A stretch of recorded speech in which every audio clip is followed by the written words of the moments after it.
एकादशी व्रत का सबसे पहला नियम है कि आप जिस दिन व्रत करो उसके एक दिन पहले भक्ति का संचार इस हृदय में कर लो।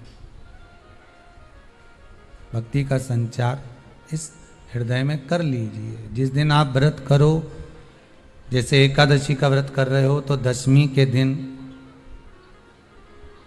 शाम का समय जब आवे, रात्रि जब होने लगे, शाम का समय आवे और रात्रि का आप जब भोजन ग्रहण करो तो उस भोजन में कोई ऐसा पदार्थ ग्रहण मत करिए जिस पदार्थ के कारण आपकी एकादशी बिगड़ जाए।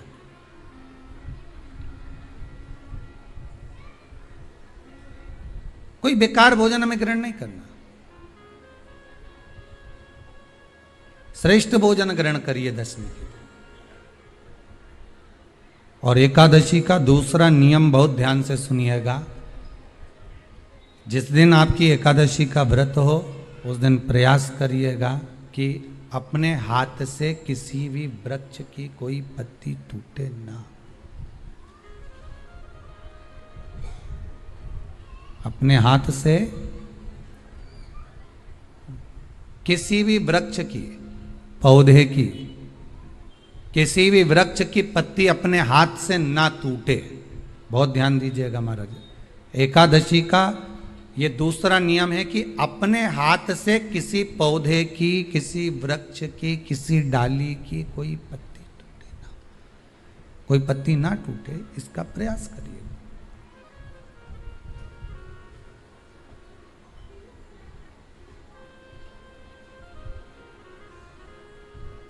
कितना सुंदर व्याख्यान कहा है, कितना सुंदर वर्णन है महाराज कि मात्र एकादशी का व्रत कर लेने पर, मात्र एकादशी का व्रत कर लेने पर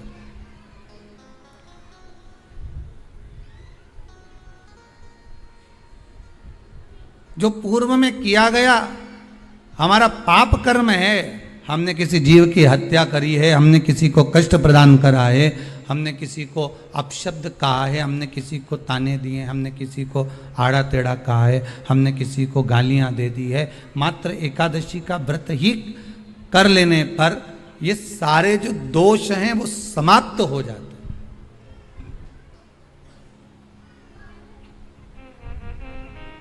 सारे दोष हमारे समाप्ति पर आ जाते हैं।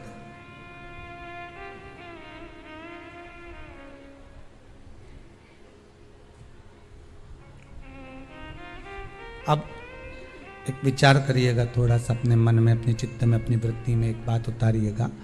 एक अपने मन में एक बात को उतार कर रखिएगा कि आप अपने पाप को, अपने पाप कर्म को जिस दिन क्षीण करने वाले हो, समाप्त करने वाले हो, अपने पाप को आप जिस दिन समाप्ति पर लेकर जा रहे हो तो उसके एक दिन पहले आपको प्रसन्नता होना चाहिए कि नहीं होना चाहिए कि कल मेरा पाप कटने वाला है, कल मेरा पाप समाप्त होने वाला है, जो मैंने पाप कर्म करा है वो समाप्त होगा, जो मैंने पाप कर्म करा है वो कल समाप्त हो जाएगा। तो एक दिन पहले आपके चेहरे पर प्रसन्नता हो कि ना हो?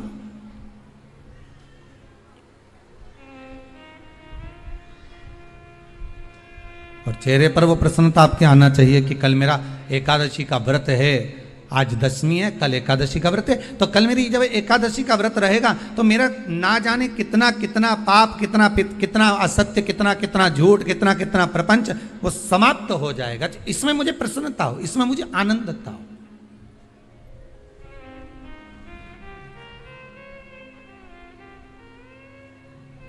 तो क्या कहा गया कि प्रयास करिएगा कि एकादशी के दिन कोई वृक्ष की, कोई डाली की, कोई कोपल की कोई पत्ती ना तोड़ी जाए। क्यों?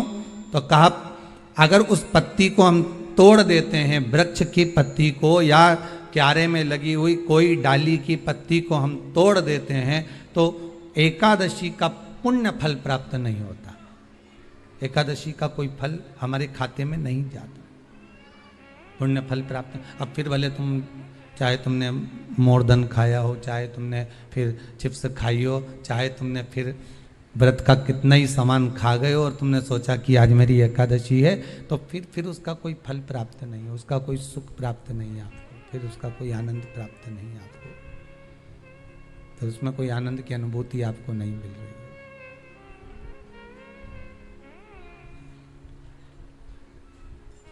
फिर उसमें कोई फल की प्राप्ति आपको नहीं हो रही।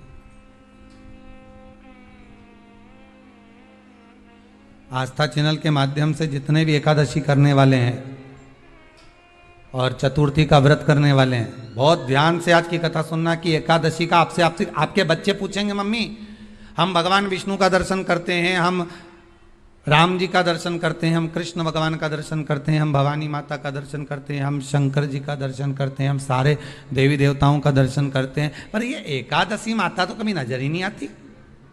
पूछेंगे कि नहीं पूछेंगे कि तुम जिस एकादशी का व्रत करते हो, इनका जन्म कहां से हुआ, कहां जन्मी थी? एकादशी की जन्म स्थली कहां है? भाई भगवान कृष्ण की जन्मस्थली तो मथुरा है, श्री राम जी महाराज की जन्मस्थली बोल दो जम के अयोध्या है।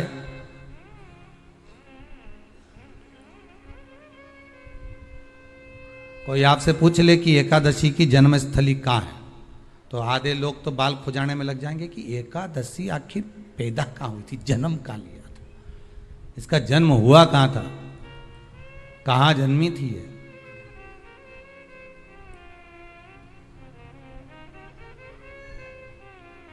इसका जन्म स्थल है कहां? और अगर मान लो जन्म स्थल एकादशी का है,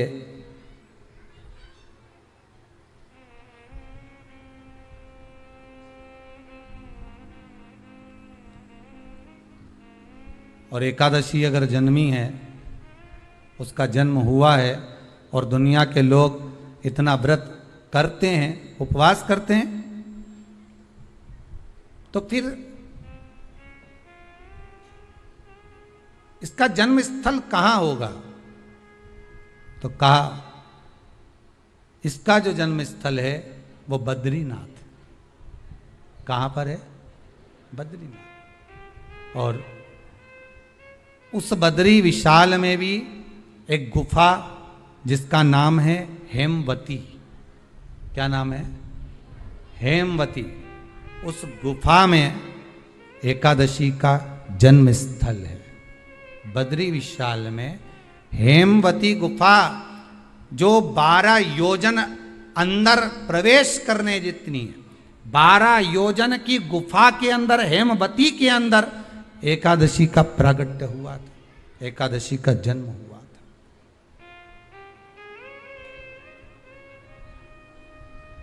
अब तो बता सकते हो ना कि कोई पूछे कि राम जी का जन्म अयोध्या में हुआ, भगवान कृष्ण का जन्म मथुरा में हुआ, और कोई पूछ ले आपका जन्म कहां हुआ था, अपन कह सकते ना सीहोर में हुआ हमारा।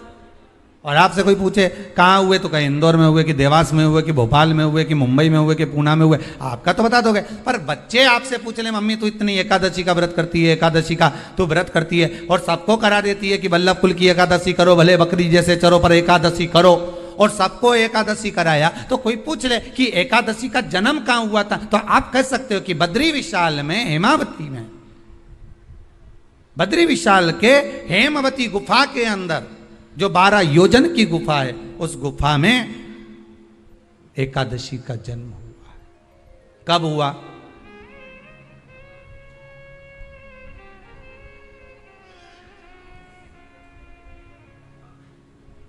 जन्म होने का कारण, राम जी के जन्म होने का कारण था रावण का संहार। भगवान कृष्ण के जन्म होने का कारण था कंस का संहार। नरसिंह भगवान के जन्म होने का कारण, प्रकट होने का कारण था हिरण्यकशिपु का संहार। वराह भगवान के प्रकट होने का कारण था कि पृथ्वी को जल पर लाकर ठहराना, हिरण्याक्ष का संहार।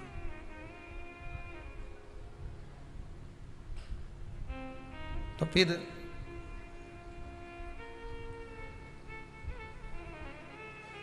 इसके जन्म का कारण क्या है? तो कहा इसके जन्म का केवल एक कारण है। सतयुग में, अब एक और बात का बहुत ध्यान दीजिएगा महाराज, सतयुग एक बार नहीं हुआ कि तुम सोचो कि सतयुग के बाद में द्वापर त्रेता आ गया, त्रेता के बाद द्वापर आ गया, द्वापर के बाद कलयुग आ। एक सतयुग नहीं है, एक त्रेता नहीं है, एक द्वापर नहीं है, ना जाने कितने कितने सतयुग निकल गए, ना जाने कितने कितने द्वापर त्रेता कलयुग, ना जाने कितने निकल गए।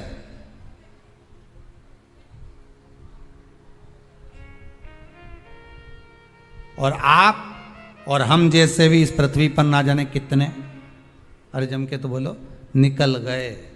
पृथ्वी वहीं की वहीं है, जिस मकान में रहते हो वो मकान भी वहीं की वहीं है, बस कभी कभी एकदम प्लाट हो जाता है, फिर उस पर वापस बन जाता है, फिर क्लीन, फिर बन गया, फिर क्लीन, फिर बन गया। ना जाने कितने कितने कितने कितने जन्म हम ले चुके हैं, और हमारे भी आगे का जन्म कितने जन्म होते रहेंगे। जमीन वहीं की वहीं रह जाएगी और अपन चले जाए, बस वो जगह वहीं रह गई। जो पहले परदादाजी की थी दादाजी को मिल गई, दादाजी की थी पिताजी को मिल गई, पिताजी की थी उनके बेटे को मिल गई, उनके बेटे से उनको बेटों को मिल गई। मिलते मिलते मिलते मिलते कब वो जमीन भी बिक गई समय की अवस्था में, फिर दूसरे की हो गई, और हम सोच कर रह गए कि ये हमारा है, हम इसके लिए लड़ाई करें, झगड़ा करें, हम केवल इस जमीन के लिए, जरा सी प्रॉपर्टी के लिए अदालत में खड़े, अपना समय बर्बाद कर दिए, और जो पाना था वो छोड़ दिया।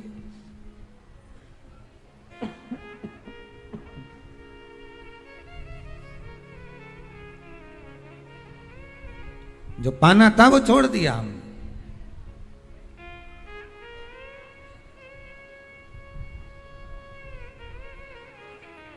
असली रजिस्ट्री तो ये शिव महापुराण की कथा है, जिसमें बैठकर आप 3 घंटा भगवान की भक्ति को जो धारण कर रहे हो, 3 घंटा जो भगवान की कथा को आप श्रवण कर रहे हो, 3 घंटा जो भगवान की भक्ति में आप डूबे हुए हो, 3 घंटा जो भगवत स्मरण में आप लगे हुए हो, बस यही असली रजिस्ट्री है, यही वहाँ काम आने वाली है। इसके सिवाय कुछ काम नहीं आएगा। धन दौलत माल खजाना सब पड़ा की पड़ा रह जाना, सब धरा की धरा।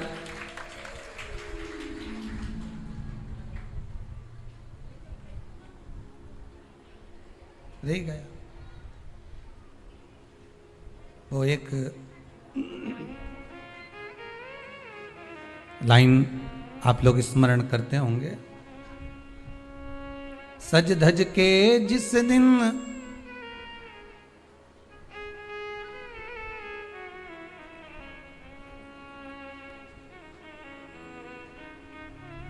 सज धज के जिस दिन मौत की शहजादी आएगी, न सोना काम आएगा न चांदी आएगा। अलमारी में धरा की धरा रह जाएगा, लॉकर में पड़ा की पड़ा रह जाएगा। लॉकर में पड़ा की पड़ा है, अलमारी में धरा की धरा है। कपड़े भी सारे घड़ी बने की बने रहे।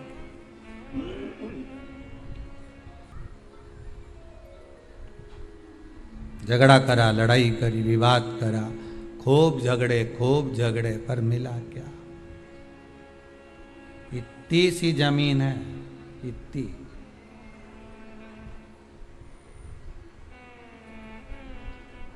मिल भी गई, हो गया, मान लो तुमको मिल गई लड़ाई झगड़ा में।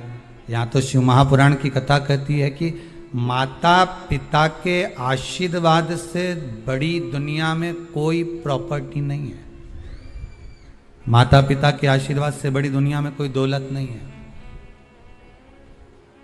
कि जिस घर में माँ बाप की इज्जत नहीं होती, उस घर में देखना कभी बरकत नहीं होती। सही प्रॉपर्टी, सही जमीन, सही जायदाद, सही धन, सही दौलत, सही संपदा, तो माता पिता का आशीर्वाद है।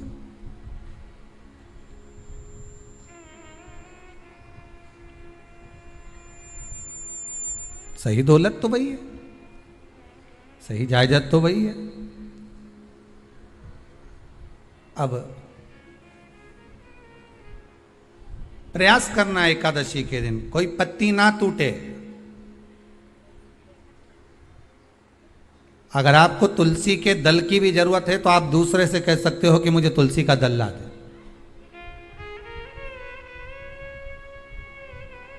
पर मेरे हाथ से मैं किसी को कष्ट ना दूं।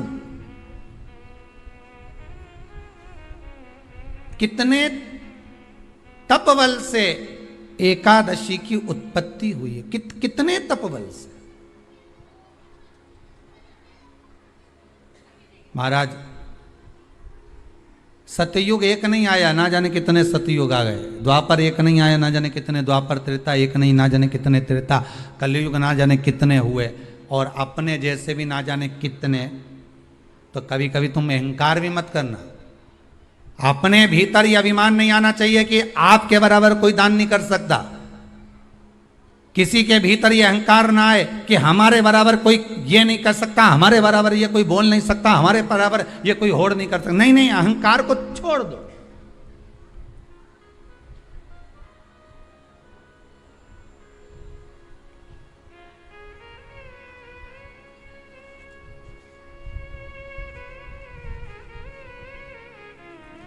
इस भारत की भूमि पर, इस भारत माता की गोद में अगर वीर भी जन्मे तो ढेर वीर जन्मे। कोई एक नहीं, कोई एक सोचे कि मेरे बराबर कोई और नहीं कर सकता। नहीं नहीं, ना जाने कितने।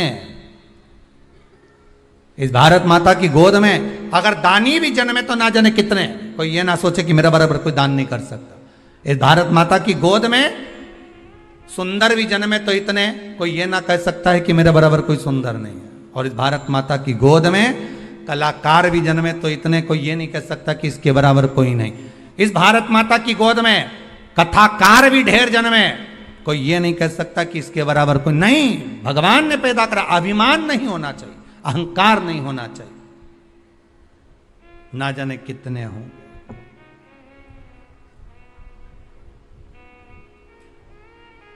ना जाने कितने।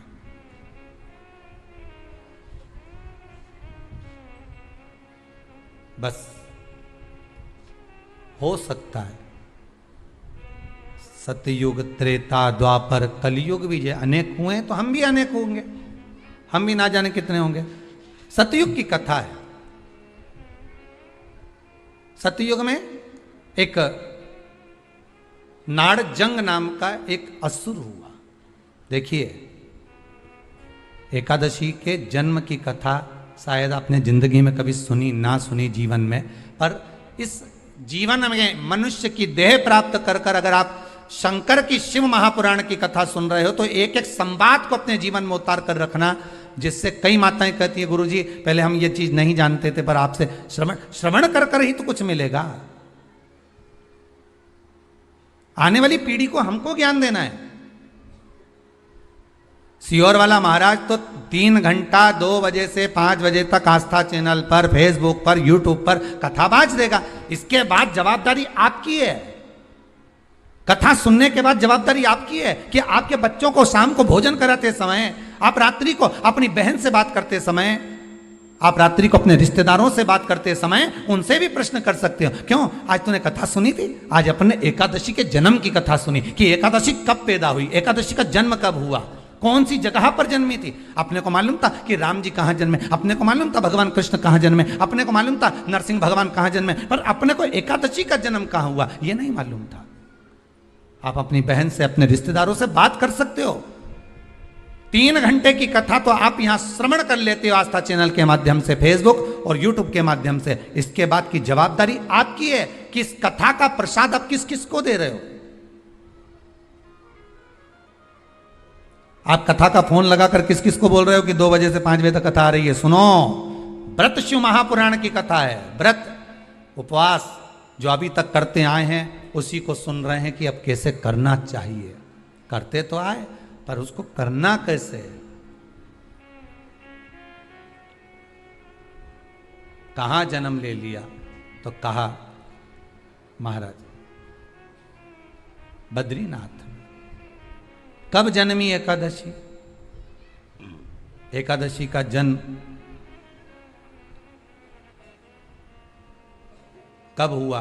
तो कहा एक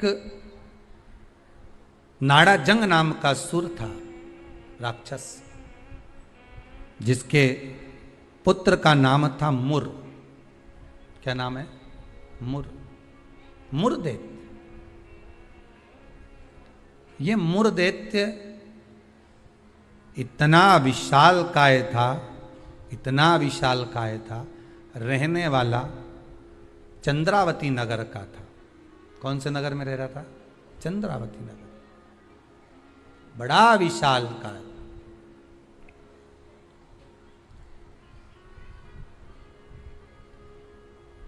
इसमें बल इतना था, इतना बल था कि एक दिन मुरदैत्य ने तप साधना कर कर, दान पुण्य कर कर, स्मरण कर कर सारा पुण्य अपने खाते में रख लिया। आपको कल कथा में कहा था, उद्यापन करना मतलब उतने व्रत का पुण्य अपने खाते में जमा कर लेना, फिर वो समाप्त नहीं हो सकता। उस पर सील ठप्पा लग गया मतलब ये प्रॉपर्टी तुम्हारी हो गई। उद्यापन करना मतलब ये इतने व्रत तुम्हारे खाते में चले गए। अब ये व्रत तुम किसी को ना तो कहीं जा सकते हैं ना छिन्न हो सकते, क्योंकि इसका तुमने उद्यापन कर दिया, उस पर सील ठप्पा लग गया, उसकी रजिस्ट्री हो गई, वो आपका हो गया।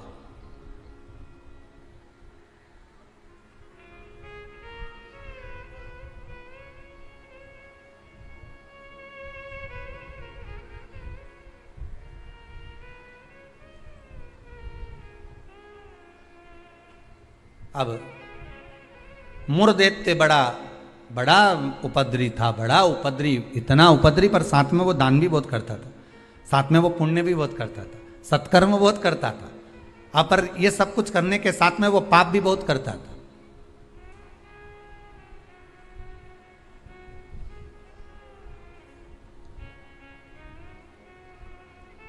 बहुत पाप करता था, पुण्य के साथ में पाप भी बहुत करता था।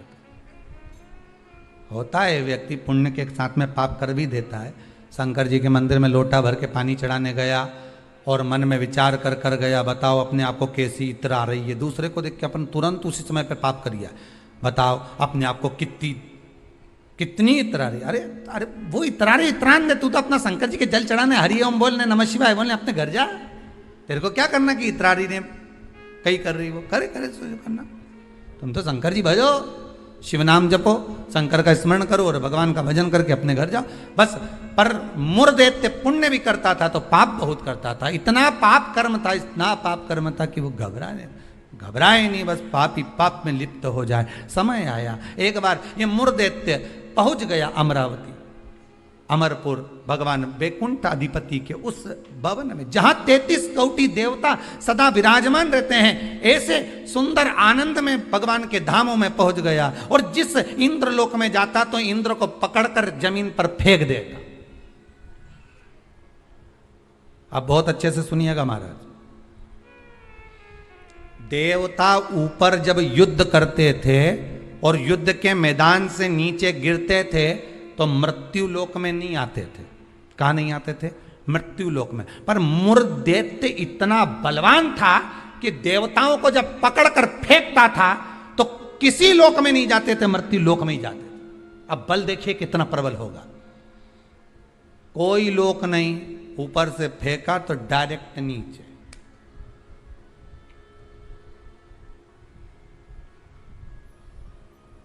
सीधे नीचे।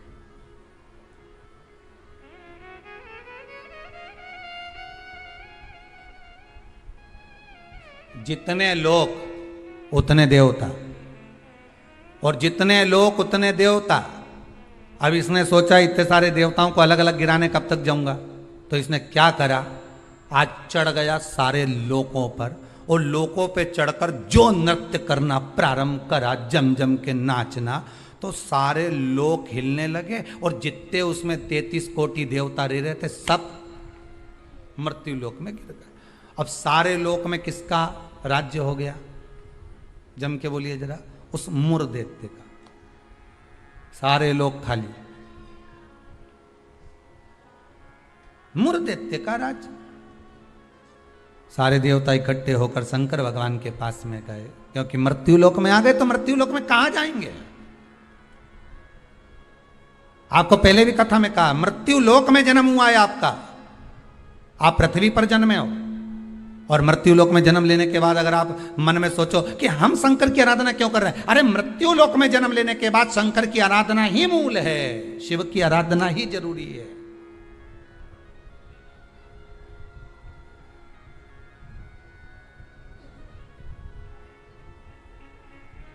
कहां जाएं, किससे कहें। बैकुंठ लोक के अधिपति भगवान विष्णु, ब्रह्मलोक के अधिपति भगवान ब्रह्मा, इंद्र लोक के अधिपति इंद्र, यमलोक के अधिपति यम, मृत्यु लोक के अधिपति महादेव है, भगवान शिव है। और अगर आप मृत्यु लोक में रह रहे हो तो आपके जीवन में अगर दुख है, तकलीफ है, कष्ट है, रोग है, बीमारी है, तकलीफ में हो तो शंकर की शरण में जाइए। सारे 33 कोटि देवताओं का चरित्र एकादशी के जन्म की कथा कर रही है, पद्म पुराण की कथा कर रही है, स्कंद पुराण की कथा कर रही है, शंकर की पावन कथा कर रही है कि देवता जब मृत्यु लोक में आ गए और मृत्यु लोक में आने के बाद उनको जब कष्ट हुआ, किसी देवता के पास नहीं गए, सबसे पहले शंकर जी के पास गए, क्योंकि जो करीब में होता है उसी को पुकारा जाता है।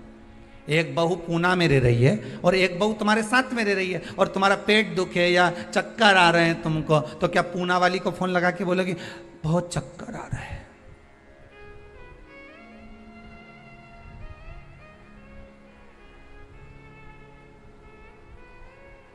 पूना वाली आएगी? अरे बोलो जम के तो बोलो। मुंबई वाली आएगी? वह इंदौर वाली जो जहां रह रही है वो नहीं आएगी। और जो जिससे कहना था उससे तो कहा नहीं, जो पास में रह रही है जरा सी देर में आवाज लगा देती, दरवाजा बड़ीक देती, घंटी बजा देती, चिल्ला कर बोल देती, फोन कर देती, आवाज लगा देती और कह देती बेटा जल्दी आप, बहू दौड़ कर आ, दौड़ कर आ, दौड़ कर आ।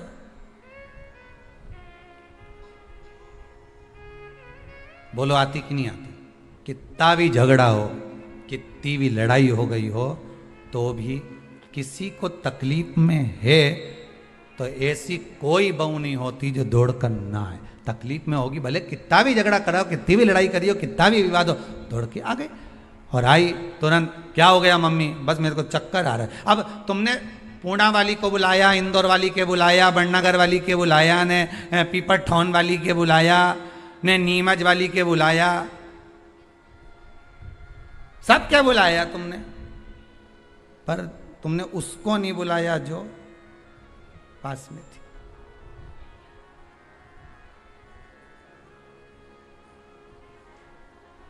जो नजदीक में थे। मृत्यु लोक में जब देवता नीचे गिर गए तो इनके नजदीक में कौन थे? भगवान शंकर। जब शंकर भगवान नजदीक में थे तो सारे देवता शिव जी के पास दौड़ कर गए, भोलेनाथ जी के पास दौड़ कर जाकर हर हर महादेव, हर हर महादेव, हर हर महादेव। जैसे ही हर हर महादेव बोला, शंकर भगवान के नेत्र खुल गए। शिव जी ने पूछा कैसे आना हुआ ये तो बताओ।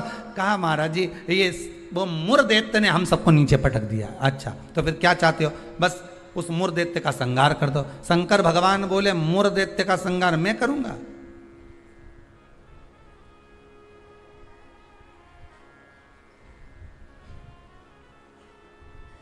मैं नहीं कर सकता। क्यों?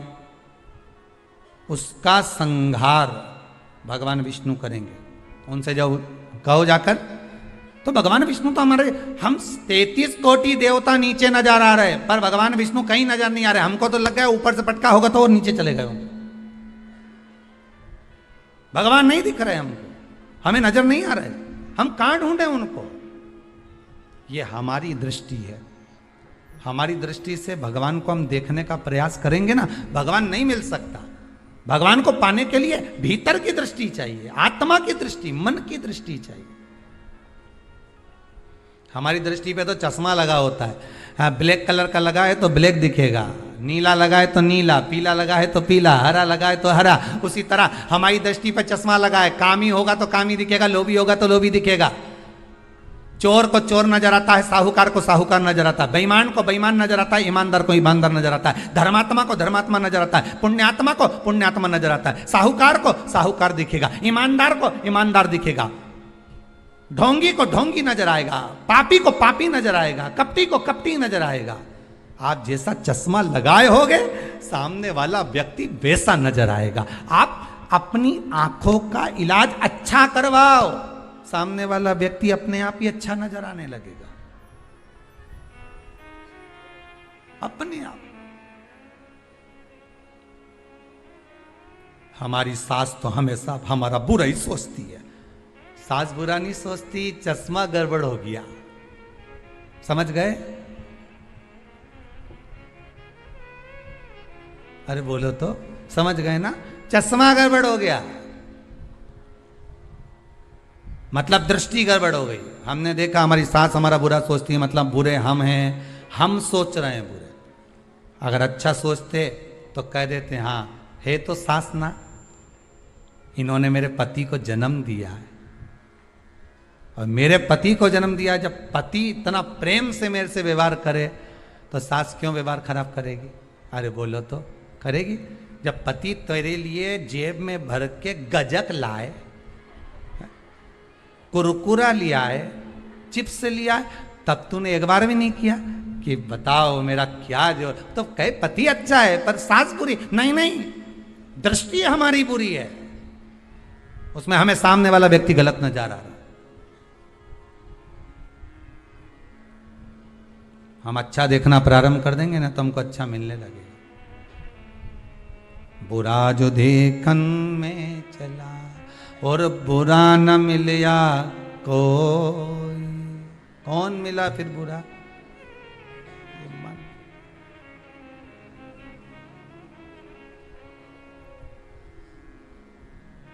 इस मन को बुरा कर। मैं नहीं मार सकता मुर्देत्य को, भगवान विष्णु मारेंगे। भगवान विष्णु कहाँ मिलेंगे? क्षीर सागर में शयन कर रहे हैं, जाइए। सारे देवता पहुंच गए क्षीर सागर, प्रभु कृपा करिए। भगवान विष्णु ने पूछा क्या हुआ? वो मुर्देत्य ने आक्रमण कर रखा है, सांप को उठा उठा के पटक दिया, एक भी नहीं बचा, सारे लोग खाली पड़े। अच्छा फिर मां कौन बैठा? तो क्या मुर्देत्य बैठा अकेला? हो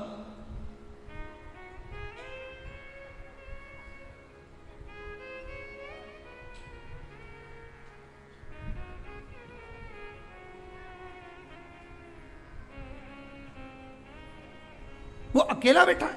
हाँ, भगवान विष्णु बोले आप चिंता मत करो, चलो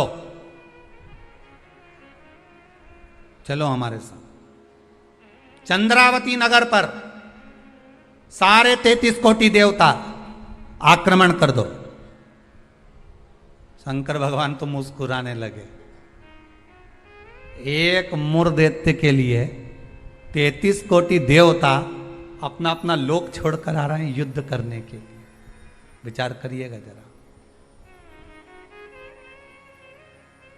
एक व्यक्ति की हस्ती मिटाने में, एक व्यक्ति की हस्ती मिटाने में ना जाने कितने लग जाते हैं नीचे गिराने में, ना जाने कितने।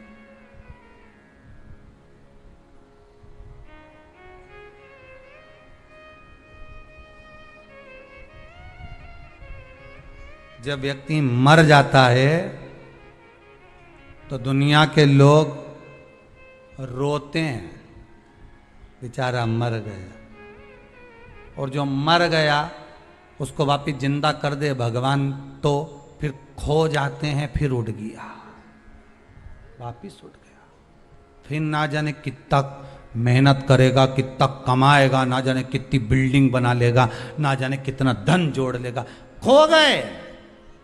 मरा तो रो गए। संसार का नियम है।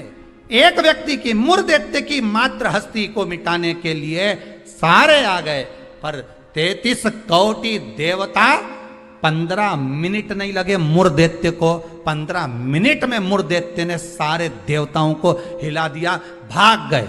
सारे 33 कोटि देवता भाग गए। तब भगवान विष्णु अकेले युद्ध के मैदान में थे, अकेले युद्ध के मैदान। और अकेले भगवान विष्णु जब युद्ध के मैदान में युद्ध प्रारंभ करा, भगवान ने उठाया सुदर्शन चक्र और भगवान ने उठाकर सुदर्शन चक्र को फेंका। मूर दैत्य के जितने जितने असुर थे, जितने राक्षस थे, सबका संहार करने के लिए फेंका। फेंक तो दिया, सारे जितने असुर थे वो मर भी गए, पर मूर दैत्य इतना प्रबल था कि उसने एक फूंक मारी, सबको जीवित कर दिया। भगवान विष्णु आश्चर्य में पड़ गए, गजब गजब। ये एकादशी के जन्म की कथा है।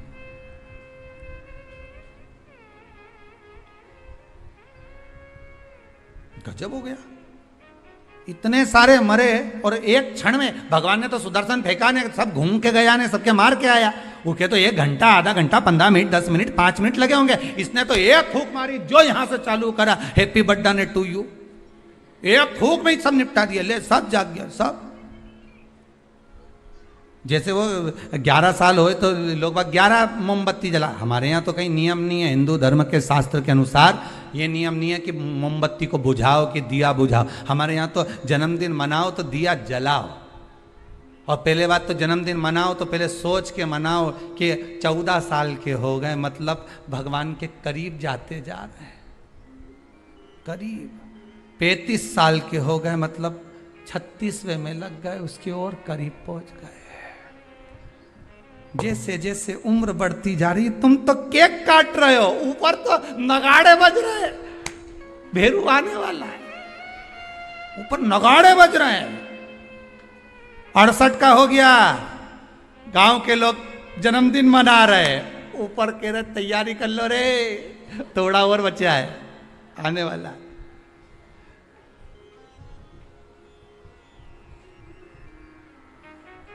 कई लोग पूछते हैं तो गुरुजी क्या हम जन्मदिन नहीं मनाए? हमने कहा मनाओ। तो आप तो ऐसा बोलते हो। हमने कहा जन्मदिन मनाना मतलब हम तो समझ जाते हैं कि ये जन्मदिन इसलिए मना रहे हो क्योंकि तुम्हें खुशी है भगवान के पास जाने की, इसलिए मना रहे हो कि अब हम भगवान की ओर करीब हो गए, हम और करीब हो गए, हम और करीब हो गए। अरे जन्मदिन आता जाए तो विचार करते जाओ कितने साल निकल गए। ना राम नाम लीनो ओ तूने भरी जवानी में, तो डूब के मर जा रे चुल्लू भर पानी में। अरे काय जन्मदिन मनाओ तो विचार करिए कि हमारा जन्मदिन हम क्यों मना रहे हैं, किस लिए मना रहे हैं, कहाँ जा रहा है, हमारा समय निकले चले जा रहा है। ना राम गाए, ना कृष्ण गाए, ना शंकर का स्मरण करा, यूं ही गवा दिया। और बच्चा कुचा था तो जन्मदिन आदि रात को मेन रोड पे गाड़ी को खड़ा करके बोनट पे केक रख के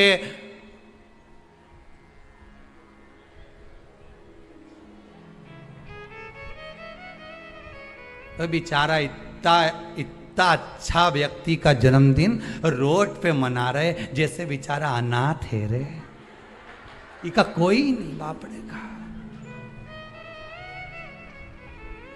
उसके घर में उसकी मम्मी है, उसके घर में उसके पिताजी हैं, उसके घर में उसका भाई है, उसके घर में पूरा परिवार है, और जन्मदिन कहां मना रहे? रोड पे। हैप्पी बर्थडे टू यू, क्योंकि अनाथ है तो जन्मदिन रोड पे मन रहा है।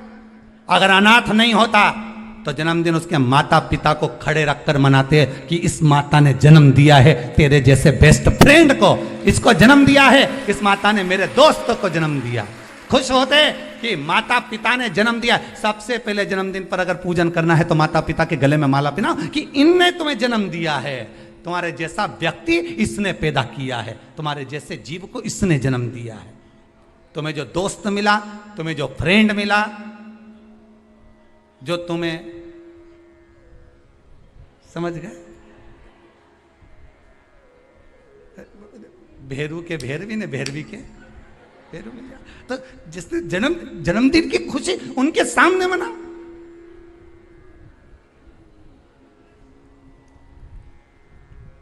चले गए रोड पे, गाड़ी खड़ी कर ली, केक काट लिया, आधी रात को बम फटाका फोड़ लिया, बस। क्या मतलब? वो अनाथ नहीं है, वो अनाथ नहीं है, उसके सिर पर उसके माता पिता का हाथ।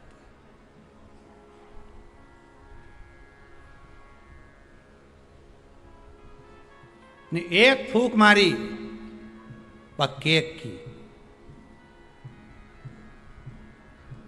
सारी मोमबत्ती बुझा दी और इस मुर्दैत्य ने एक फूंक मारी ने जितना गिरा पड़ा था नहीं सबके जगा दिया एक ही में।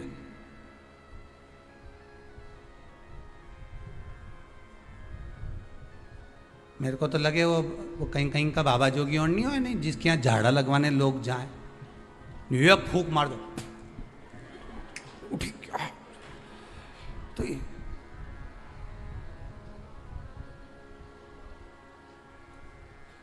देखा एक फूंक में उठ गया। तो जो उठा उससे पूछा कितना समय से बीमार पड़ा था ने, महाराज जी ने एक फूंक मारी ने उठ गया। वो बोला फूंक से उठा नहीं हूं, महाराज जी के मुंडा में ऐसी बदबू आई रही थी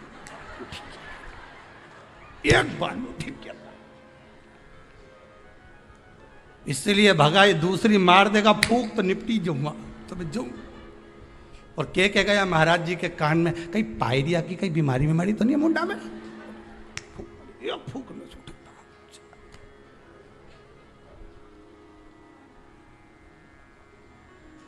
अब अभी महाराज जी ने उसको मारी थी, अब महाराज जी खुद के मार के देखो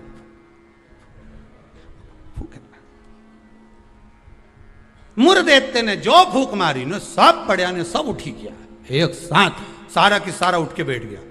अब तो भगवान भी सोचे अब क्या करें। भगवान ने सुदर्शन को वापस लिया, गदा का प्रहार करा। गदा युद्ध हजारों वर्ष तक चला मुर्दैत्य के साथ, 1000 वर्ष तक गदा युद्ध चला है भगवान विष्णु का। गदा युद्ध में जब भगवान विष्णु हार गए तब मल्लाह युद्ध प्रारंभ हुआ। कहते हैं हजारों वर्ष निकल गए, 10, 20, 25, 50 हजार वर्ष केवल मल्लाह युद्ध में निकल गए भगवान विष्णु के, तो भी नहीं हारा। आखिरी में भगवान विष्णु की हापड़ी थोड़ी ऊंची, भगवान विष्णु को लगा कि ये हार नहीं रहा। भगवान विष्णु थक गए क्योंकि ये मुर्दैत्य तो पत्थर जैसा था और मेरे नारायण कमल जैसे कोमल थे। भगवान एक जगह जाकर बैठे, लक्ष्मी जी ने, पद्मावती जी ने, माता लक्ष्मी ने जाकर पूछा नाथ हुआ क्या है। भगवान कह रहे हैं मैं थक चुका हूं, हजारों वर्ष से युद्ध लड़ रहा हूं पर तुम ये हारता नहीं है। तब लक्ष्मी मैं आता हूं तो रुक। लक्ष्मी जी को क्षीर सागर में रोका और भगवान नारायण दौड़ कर गए बद्री विशाल। हेमवती गुफा में प्रवेश कर गए, 12 योजन की उस गुफा में मेरे भगवान प्रवेश कर गए। जाकर मेरे नारायण सो गए क्योंकि इतने थक चुके थे।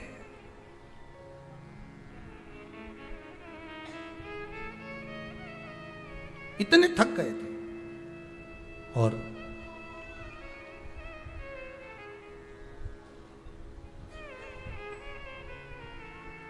इतने थक गए भगवान, इतने थक गए, सो गए।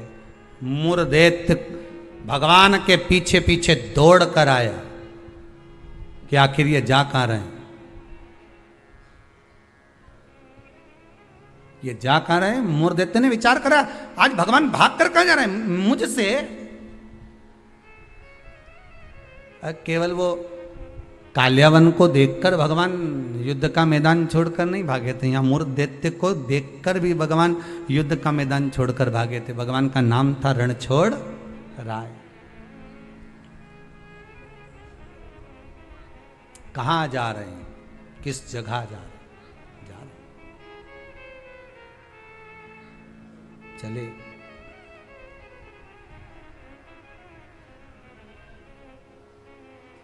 गुफा में मुर्दैत्य ढूंढते ढूंढते उस हेमवती गुफा के अंदर प्रवेश करने लगा।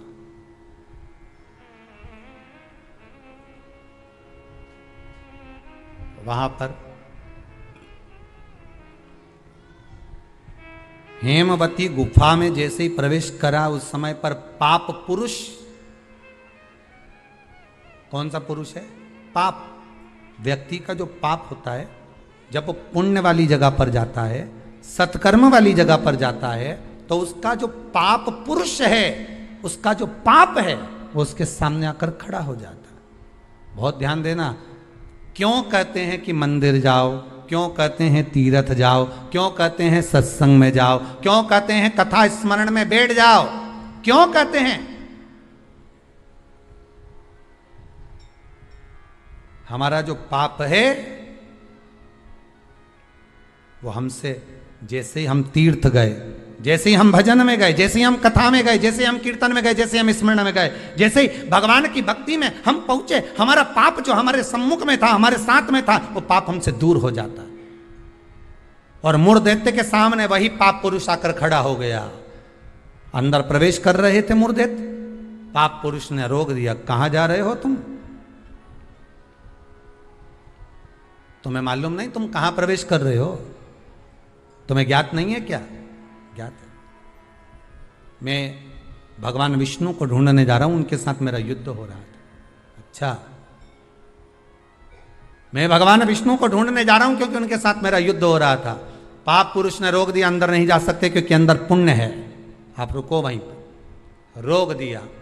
जब मूढ़ दैत्य ने पाप पुरुष को हटाया और अंदर प्रवेश करने लगा, 11 दिन तक, एकादशी दिन तक, 11 दिन तक पाप पुरुष और मूढ़ दैत्य दोनों की बात संवाद हुई है। पाप सामने है, मूढ़ दैत्य प्रवेश कर रहा है, बीच में पाप अड़ा पड़ा है। और वहीं बस उस 11 दिन में क्या हुआ कि 11 दिन में भगवान विष्णु के शरीर से एक स्त्री ने जन्म ले लिया। एक कन्या ने, एक स्त्री ने, एक नारी प्रकट हो गई। नारी प्रकट है। मार्गशीर्ष मास कृष्ण पक्ष एकादशी के जन्मदिन की तारीख बता रहा है। जैसे भादो कृष्ण अष्टमी किसका जन्म है? भगवान कृष्ण का।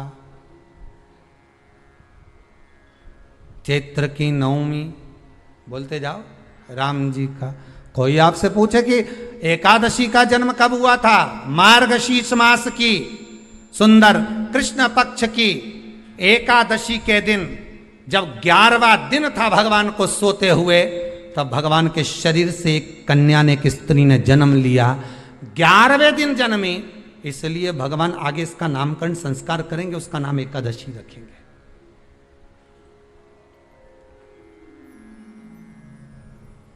इसी को कहते उत्पत्ति एकादशी, उत्पन्ना एकादशी। प्रकट हो आप पुरुष ने देखा कि कोई कन्या आ रही, बड़ी सुंदर है, बड़ी सरल, बड़ी अच्छी दिख रही है। और पाप पुरुष ने देखा इतनी सुंदर कन्या, इतना सुंदर उसका स्वरूप,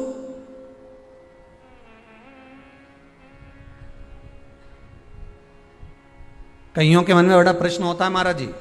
कई माताएं बहुत प्रश्न करती हैं, कहती हैं गुरुजी क्या एकादशी का व्रत केवल वेदव्य नारी करती है? क्या एकादशी का व्रत केवल संत करते हैं, साधु करते हैं? नहीं नहीं, एकादशी का व्रत तो जन्म लिया बच्चे से लेकर मृत्यु के घाट पर पड़ा हुआ व्यक्ति भी एकादशी का व्रत कर सकता है। अपनी एकादशी स्वयं करो, मरने के बाद दूसरे लोग एकादशी दें, उससे अच्छा है कि अपना अकाउंट में खुद जमा करते चलो। तो बुरे वक्त में थोड़ा बहुत कहीं ना कहीं अपने का यमदूत आ गया, यमराज आ गया और उसने कहा लाओ एकादशी दो। अब तुम तो इंतजार में बैठी कि अभी 12वां तो हम दो, तो क्या 12वां के कहीं करेगी? तो क्या 12वां के हमारा छोरा उन्हें एकादशी देगा? तुम खड़े रहो। अब वो 10 दिन तक तो इंतजार करा। गरुड़ पुराण में लिखा है जीवात्मा के जब प्राण छूटते हैं, किसी के प्राण छूटे, प्राण छूटने के 10 दिन तक जीवात्मा घर की अटारी पर रहती है। अब 10 दिन के बाद तो जाएगी। अब तुम तो कह रही अभी रुक जाओ रे, अभी कहाँ जा रहे हो? अभी एकादशी मेरे को मिलेगी, हमारा छोरा देगा, बहू देगी, बड़ी बहू देगी, छोरा देगा, पोता देगा, पोती देगी, नाती देगा, पंती देगा। और पंडित जी जब बैठे संकल्प दिलाया, बोलो तुम्हारे दादाजी के कितनी एकादशी दोगा? तो क्या हमने 5 दी, कोई के हम 14 दी, कोई के हम 10 दी, कोई के हम 3 दी, कोई के हम 2 दे दिए। तो कहीं दादाजी कहीं भिखारी था? ये दादाजी की कथा नहीं, अपनी कथा। अपन क्या भिखारी है जो दूसरे की एकादशी लेकर जाएंगे?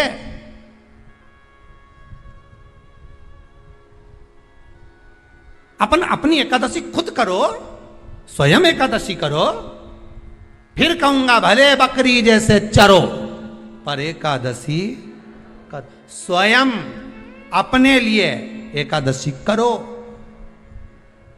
जिस समय पर जाएं तो इंतजार नहीं करना पड़े कि रुक जाए, बार बार तो होने दे, अभी एकादशी पंडित जी संकल्प छुड़ाएगा ना जब मिले, नहीं हम तो अब भी ले के जाए, तो क्या ले चल, मैंने तो खूब करी, पूरा साल की एकादशी करी, तुझे क्या ही मालूम रही है महाराज, चल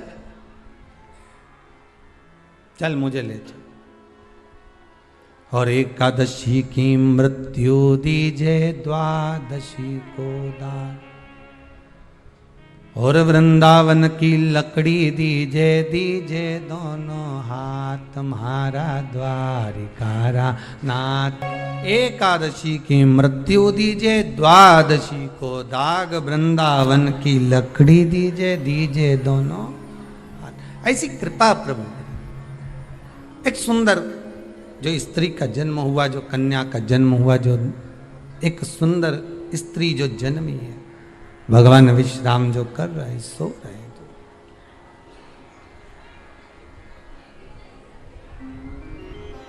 प्रकट हो गए। एकादशी का जन्म मार्गशीर्ष मास कृष्ण पक्ष एकादशी उत्पन्ना, उत्पत्ति एकादशी प्रकट। पाप पुरुष एकादशी को देखा, भाग गए। कितना सुंदर व्याख्यान वर्णन है, जरा ध्यान दीजिएगा कि मात्र एकादशी का दर्शन ही पाप पुरुष ने करा और वो भी भाग गए। घर में अगर कोई एक व्यक्ति एकादशी का व्रत करता है तो उसके घर में पाप प्रवेश नहीं करता। ये देखिए कितना सुंदर व्याख्यान। पाप पुरुष भागा। मुरदैत्य सामने खड़ा था, जैसे ही सुंदर स्त्री को देखा मुरदैत्य ने हाथ आगे बढ़ाया, इतने में एकादशी माता ने तुरंत जो हाथ का धक्का दिया कि मुरदैत्य ने जैसे देवताओं को नीचे पटका था वैसे ही मुरदैत्य भी भूमि पर गिर पड़ा। बहुत ध्यान देना, अगर आप किसी को नीचे गिरा रहे हो तो अपनी भी तैयारी पूरी कर कर रखना कि तुम भी कहीं ना कहीं नीचे गिरोगे, आज नहीं तो कल। आप किसी के लिए खड्डा खोद रहे हो, तैयारी रख कर रखना, एक दिन आपके लिए भी तैयारी होता है। घर में एक बूढ़े पिताजी रहते थे, तो पत्नी ने कहा तुम्हारे पिताजी बहुत खांसते हैं, बच्चों को पढ़ने में तकलीफ होती है, एक काम करो इनको माली के कमरे में ठहरा दो, चौकीदार वाले, चौकीदार के कमरे में पिताजी को। हाँ, फिर रोटी वोटी भोजन वोजन क्या करेंगे, मैं यहाँ से सब भेज दूंगी, तुम चिंता मत करो। पिताजी को चौकीदार के कमरे में ठहराओ, एक घंटी लगा दो, पिताजी घंटी बजाएंगे, मैं यहाँ से सामान भेज दूंगी। ठीक है। पिताजी से बेटे ने कहा पापा बाबूजी आप पीछे के कमरे में ठहर जाओगे क्या चौकीदार वाले? हाँ बेटा, मुझे तो सोना है, कहीं पर भी सो जाऊं, उसमें क्या दिक्कत। हाथ जोड़ के पिताजी आपसे हाथ जोड़ता हूं, आप इस मकान में अंदर कभी मत आना, आप बाहर रहो। ठीक है बेटा, अगर आप बोल रहे हो तो मुझे कोई दिक्कत नहीं है। ठीक है, एक घंटी लगा देता हूं, बजा देना, पानी ले आएगी बहू, भोजन ले आएगी, नाश्ता ले आएगी, चाय ले आएगी। ठीक है।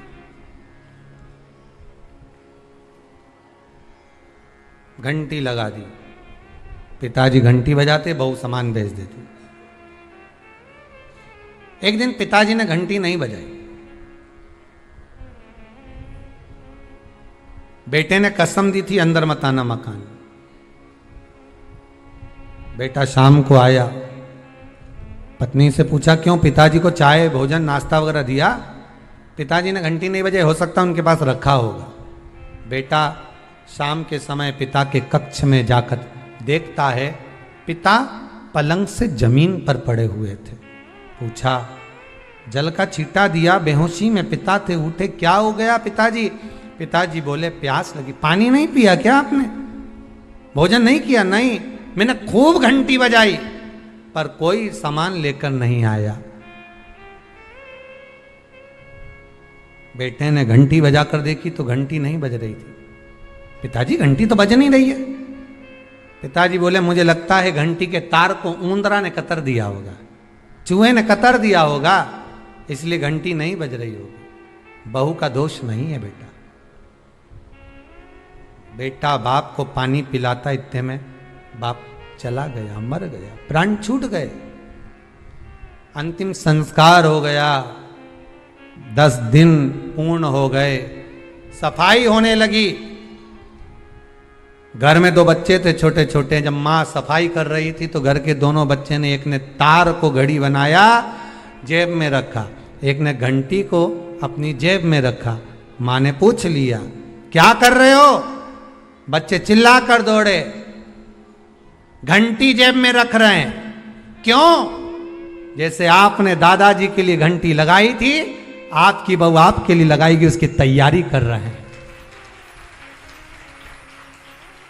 ये उसकी तैयारी है। जैसा करोगे वैसा भरोगे। किसी के ऊपर उंगली उठाओगे, ये बाकी की उंगलियां आपकी साइड जाएगी, एक दिन आप पर भी उंगली उठाई जाएगी। कि किसी के लिए अपयश करोगे, एक दिन अपयश आपको भोगना पड़ेगा। किसी के लिए आप शब्द बोलोगे, वो शब्द आपको भी झेलना पड़ेगा। किसी के लिए बुरा करोगे, बुरा आपको भी झेलना पड़ेगा।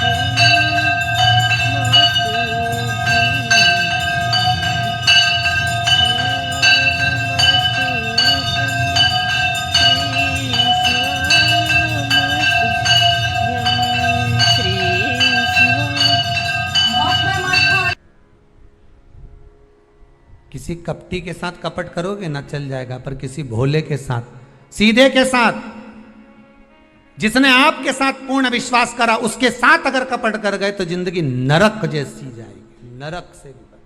भोला है कोई घर में, आपके परिवार में कोई सीधा है, भोला है, बहुत सरल है, किसी के बीच में नहीं बोलता, उसके साथ अगर आप कपट करोगे तो आपको रोना तो बहुत पड़ेगा साहब, बिलकना तो पड़ेगा बहुत। अब एकादशी ने धक्का दिया, नीचे गिर गया। कहते हैं 1 वर्ष लग गया था उस मूर्दैत्य को उठने में, जो धक्का एकादशी ने मारा था। कई एकादशी ऐसी रे, एक धक्का जो मारे नहीं तो अच्छा निपटी जाए। पाप, कपट, छल, बेईमानी, प्रपंच, ये तो उठे ही नहीं दादा एकादशी के दिन। ये सब दुबक के बैठ जाए, आज एकादशी है, आपने बोलना ही नहीं।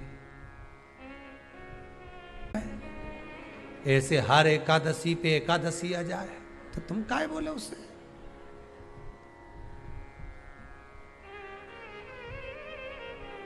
और फिर वो आंखों दिखाए जम के, समझ लेना एकादशी माता आज गुस्से में है। तो क्यों बोलने जाओ तुम उसको? जो धक्का दिया उठा ही नहीं, उठा फिर आया झगड़ा करने के लिए। एकादशी ने जो पछाड़ा, कहते हैं सिर के इतने टुकड़े हो गए थे कि बीनना भी मुश्किल थे मूर्दैत्य के। प्राण छूट गए। पाप पुरुष सामने आकर खड़ा हो गया। फिर आया एकादशी ने तो केवल अपने केश का एक भाग हवा में उड़ाया, इतने में तो पाप पुरुष भागा, भगवान के पास जाकर उठाया। उठो उठो प्रभु, बहुत देर सो लिए, उठ जाओ जरा जल्दी उठ जाओ। भगवान बोले तू कौन है? मैं पाप पुरुष, पाप हूं मैं, तो तूने मुझे क्यों जगाया? ये एकादशी तो मुझे परेशान करके रखी है। घर घर में लोग एकादशी करे और मुझे प्रवेश नहीं करने दे। अब तुम बताओ क्या करूं? भगवान ने कहा चिंता मत कर, अन्न के अंदर जाकर बैठ जा। एकादशी के दिन जो अन्न खाएगा, बस पाप पुरुष उसी में प्रवेश कर जाएगा। पाप पुरुष उसी में प्रवेश करेगा, तू अन्न के अंदर जाकर बैठ जा। ठीक है,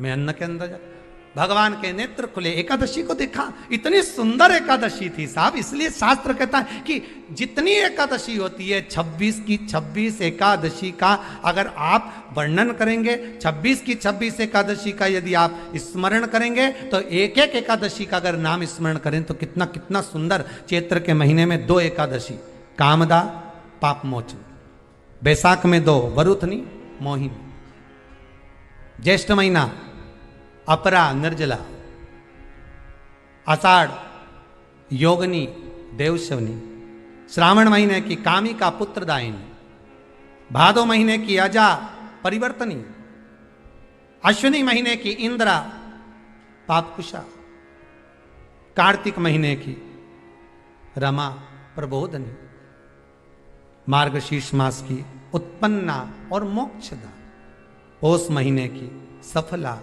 और पुत्रदा, माघ महीने की परतिला और जया, फागुन महीने की विजया और आमल की एकादशी, अधिक मास की पद्मनी और परमा। कितने सुंदर नाम है। अब इस नाम से पहचान करो, निर्जला, कितनी सुंदर नाम। अब नाम इतना सुंदर है तो एकादशी कितनी सुंदर होगी।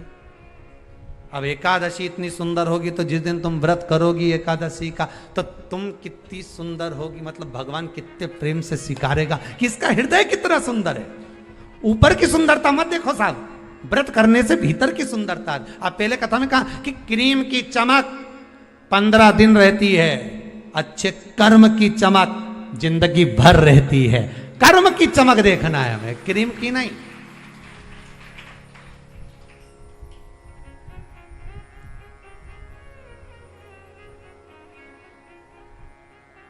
ये क्रीम वालों पे तो केस लगा देना चाहिए कि हम इतने काले थे अभी तक गोरे नहीं हुए। 50,000 रुपए की पूरी क्रीम पोत ली, जैसे कि जैसे ही है। 50,000 तुम लगाओ, 1 लाख वापिस लिया।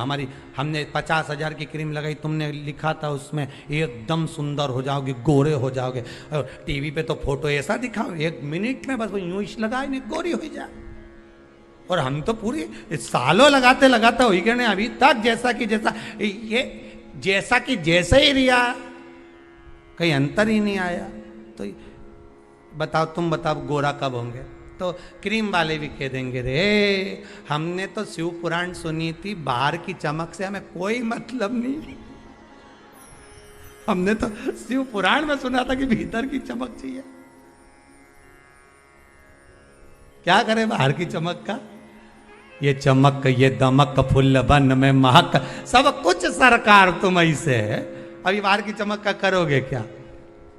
2 तरह का पार्लर होता है, ब्यूटी पार्लर 2 तरह का। एक आपके घर के बाहर भी होगा, जहां जहां आप रहते हो ना, जिस जिस शहर में रहते हो, जो कथा सुन रहे हो टीवी पे, आस्था पर या मोबाइल पे सुन रहे हो, जिस मोहल्ले में कॉलोनी में रहते हो, वहां लिखा रहता होगा ब्यूटी पार्लर। अब उस पार्लर में, और एक पार्लर ये भी है शिव पुराण का, बस अंतर इतना है, उस पार्लर में लड़की का श्रृंगार होता है, बाहर का श्रृंगार होता है जिससे पति रीत जाता है। और इस शिव महापुराण के पार्लर में आत्मा का श्रृंगार होता है जिससे महादेव रीत जाता है। पार्लर यह भी है, पार्लर वो भी है। वो बाहर का है, ये भीतर का है। इसमें आत्मा का श्रृंगार होगा। अब आज तुम लोग जब कथा सुन के उठो ना और कहीं जाओ और कोई तुमसे पूछे कहाँ गई थी, दिखी नहीं, तो कहना पार्लर में बैठी थी। तो क्या बताओ, 90 साल की, 80 साल की और पार्लर में बैठी? हाँ, बस अंतर एक ही है उस पार्लर में, उस पार्लर में। जो वो बाहर वाला पार्लर होता है ना, तो वो ऐसी ककड़ी धर के बिठा दे, एक जैसी पोत के, और यहाँ कुछ नहीं धर के बिठाए। इस पार्लर में जो बैठे हो ना शिव महापुराण के, इसमें कुछ धरने की जरूरत नहीं है। यहाँ तो मन परमात्मा के चरणों में धर दो, बस इतना चाहिए। और भगवान जो श्रृंगार करेगा उसके आगे दुनिया का कोई श्रृंगार नहीं हो सकता। सब ठीक है, परमात्मा के श्रृंगार के आगे कोई श्रृंगार नहीं हो सकता। तेरी रचना इतनी सुंदर तो कितना सुंदर। जरा विचार करिए, कितना सुंदर। रचा है सृष्टि को जिस प्रभु ने, वही ये सृष्टि चला रहे। जो वृक्ष हमने लगाया पहले, जो पेड़ हमने लगाया पहले, उसी का फल अब हम पा रहे हैं। रचा है सृष्टि को जिस प्रभु ने, वही ये सृष्टि चला रहे। रचा है सृष्टि को जिस प्रभु ने, वही ये सृष्टि चला रहे। जो पेड़ हमने लगाया पहले अच्छे कर्म का, उसी का फल अब जो बोया था वो अब आम का पेड़ बड़ा हो गया, तुम बढ़िया तोड़ तोड़ के खाओ, मना नहीं, पर लगाया था तो खा रहे हो है। और जिसने बमूल का लगाया तो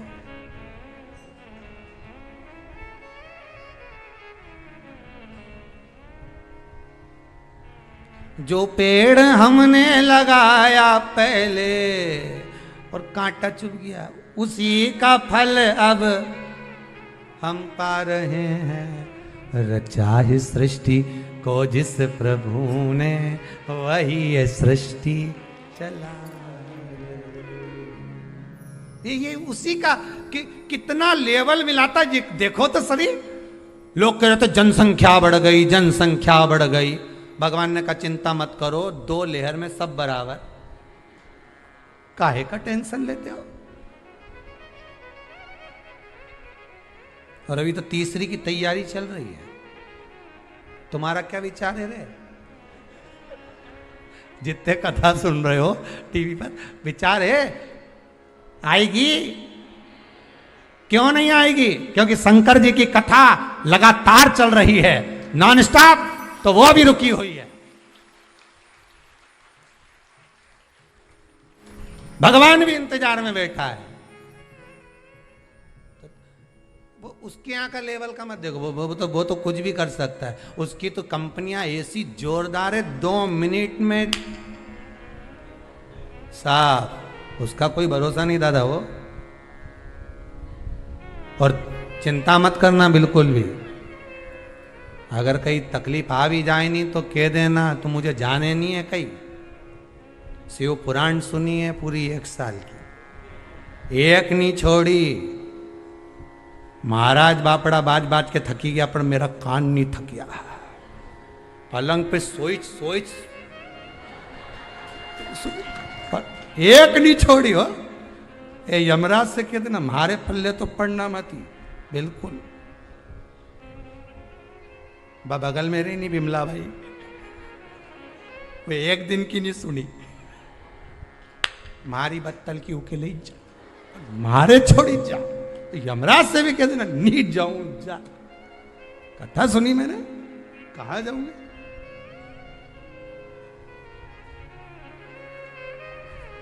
अब कहां जाए? जो पछाड़ा, एकादशी ने जो पछाड़ा और मुर देते मरा, मुर देते तो मर गया, समाप्त तो हो गया। वो जो 11वें दिन जन्मी थी, उसने हाथ जोड़कर निवेदन करा नारायण से। नारायण ने पूछा तुम कौन हो? इतनी सुंदर हो तुम, इतनी सुंदर कौन हो तुम? आखिर कौन हो तुम? इतनी सुंदर कौन हो? कहा महाराज भगवान विष्णु से कह रही है, मैं आपके शरीर से प्रकट हुई हूं। 11 दिन तक आप विश्राम करें, आपका हृदय, आपका चित्त, आपकी वृत्ति से मैं प्रगति हूं। भगवान ने कहा तू 11वें दिन जन्मी है, मैं तुझे एकादशी नाम देता हूं, मांग तुझे क्या चाहिए, मांग ले तुझे क्या चाहिए, क्योंकि तूने मुर दैत्य को मारा है जो कोई देवता नहीं मार पाए। बोल तुझे क्या। सारे देवता जहां हार गए थे वहां तू प्रकट होकर तूने संहार किया। मांग तुझे क्या चाहिए।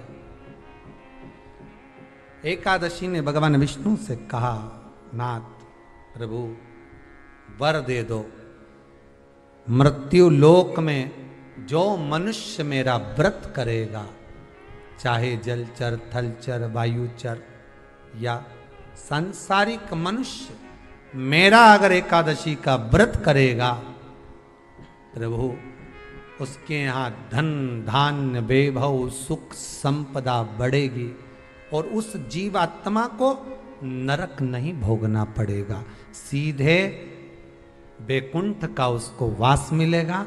जब जीव आत्मा को लेकर चला जाएगा, यम के दूत जब बंदी बनाकर ले जा रहे होंगे उस जीवात्मा को, जिसके प्राण छूटे होंगे, यम के दूत जब बंदी बनाकर ले जा रहे होंगे, तब मुझे वर दो कि मैं इसका हाथ पकड़कर बेतरनी से पार उतार कर सारे नरकों से निकालती हुई आपके धाम में लेकर आऊं।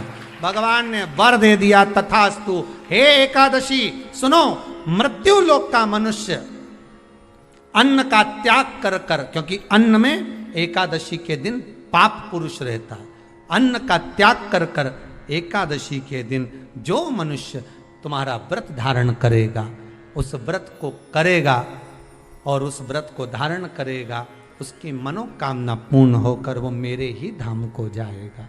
ये तो हुआ एकादशी के जन्म की कथा। तो अब तुमसे कोई पूछे तो बता देना, एकादशी का जन्म कहाँ हुआ था, एकादशी का जन्म किस गुफा में हुआ था, एकादशी का जन्म कौन से महीने में हुआ था, एकादशी का जन्म कौन सी एकादशी को हुआ था, ये सब वर्णन आज की कथा में अपन ने श्रवण करा। एकादशी का बहुत सारा चरित्र रह गया है। एकादशी के 18 नियम है। कितने नियम है? 18। उसमें से 2 नियम बताए थे आपको पत्ती टूटने तक का। कितने रहेगा भैया? 16 नियम कल की कथा में लेंगे। चतुर्थी की कथा भी रह गई, वो भी कल की कथा में लेकर आगे प्रवेश करेंगे। आज की कथा को यहीं विराम की ओर लेते हैं। बड़े भाव से, आनंद से, बहुत सुंदर व्रत शिव महापुराण की कथा चल रही है। आपके जीवन को सार्थक करे।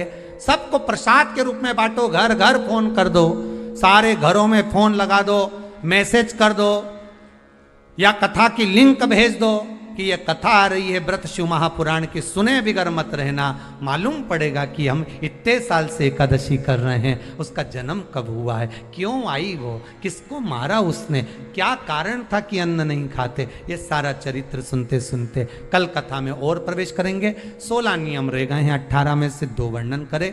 16 नियमों को और आगे सुनेंगे और उसको सुनते हुए चतुर्थी के व्रत का क्या विधान है उसमें प्रवेश करेंगे कि चतुर्थी के व्रत में जो आखा दाना रखा जाता है उसका महत्व क्या होता है।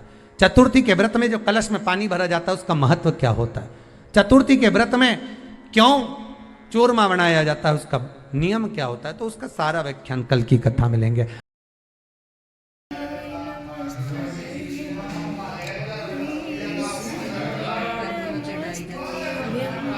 श्री शिव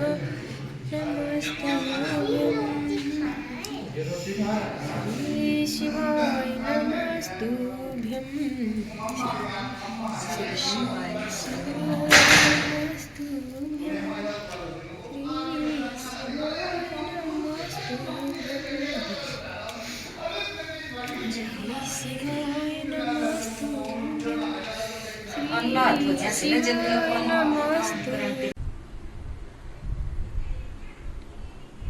इस पावन माह में भगवान की भक्ति को प्राप्त करने का सौभाग्य मिला है अपन सभी को।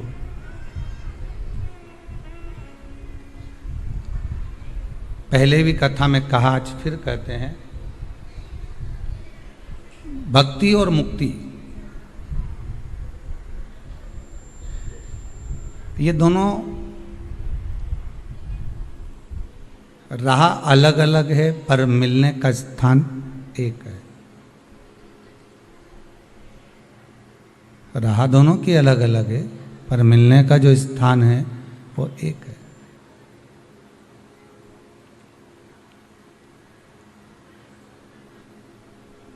यदि मुक्ति को पाना है हमको और मुक्ति यदि हमको प्राप्त करना है तो भक्ति के पथ पर जब हम चलेंगे, भक्ति के पथ पर जब हम अग्रण्य बढ़ेंगे, तब मुक्ति का पथ तो स्वयं सुलभ हो जाएगा, स्वयं सम्मुख में आ ही जाएगा।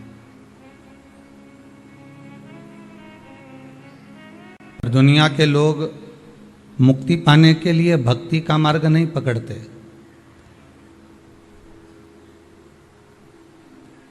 उन्होंने तो विचार कर लिया कि कैसे भी हम मुक्ति प्राप्त हो जाए। तो ऐसे कैसे मिल सकती है?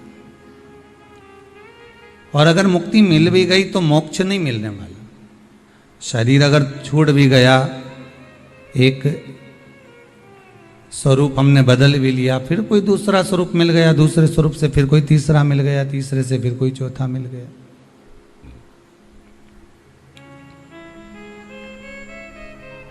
कपड़े पे कपड़ा हम बदलते भी चले गए, 84 लाख योनियां हम काटते भी चले गए, पर उसका कोई रिजल्ट अगर हाथ में आए तो बात दूसरी।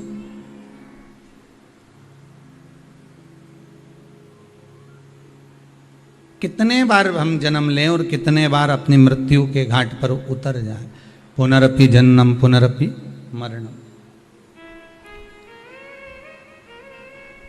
बार बार जन्म लेना, बार बार मर जाना, प्राण छोड़ देना।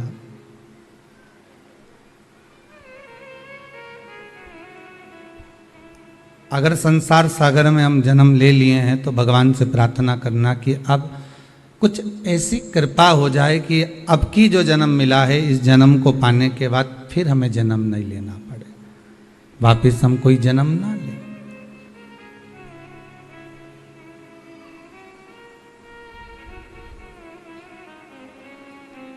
ये काया, ये शरीर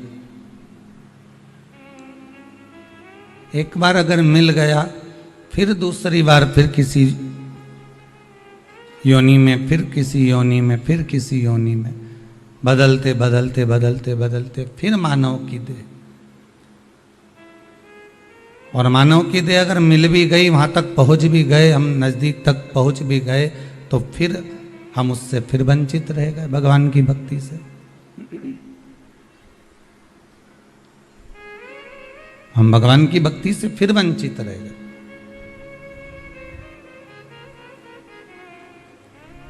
कई बार ऐसा होता है, आपका कोई कार्य होने वाला रहता है, पूरी तैयारी हो जाती है और आपको लगने लगता है कि अब यह कार्य हमारा सफल हो जाएगा, अब मैं बिल्कुल मंजिल तक पहुंच चुकी हूं।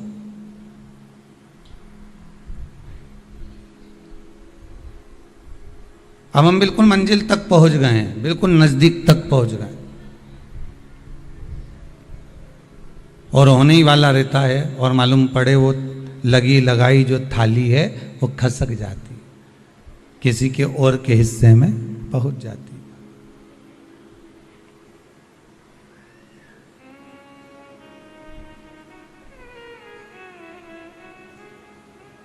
वो लगी लगाई थाली हमारी किसी के और के हिस्से में पहुंच गई, अब नहीं रही।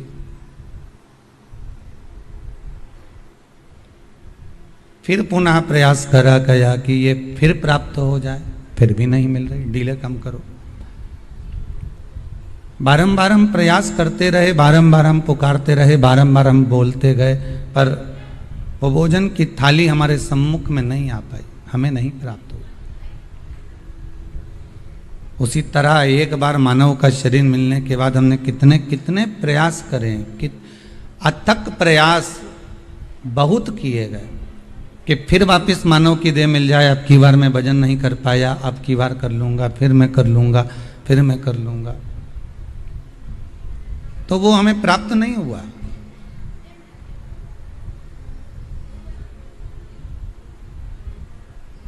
कितने बार हम जन्म लेकर अपने प्राणों को त्यागा और त्यागने के बाद ये प्रयास करा कि हम कैसे भी किसी भी तरह से किसी भी क्षण किसी भी पल हम भगवान को अपना बना लें, हम भगवान को अपना प्राप्त कर लें, पर नहीं हुआ। पर प्रयास करना शिव महापुराण के माध्यम से कि इस बार जो हमको मौका मिला है, इस बार हमको जो समय मिला है, इस समय के अनुसार हम भगवान को अपना बनाने का प्रयास करें।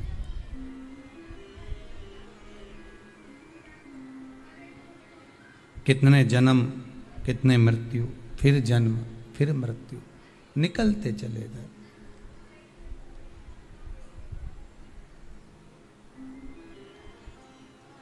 व्रत शिव महापुराण की कथा है, और केवल आपने ही नहीं, संसार के ना जाने कितने मनुष्य, संसार में जन्म लेने वाले कितने मानव, मानव के साथ में हम तो यहां तक कहेंगे कि पशु पक्षी तक भी व्रत करते हैं।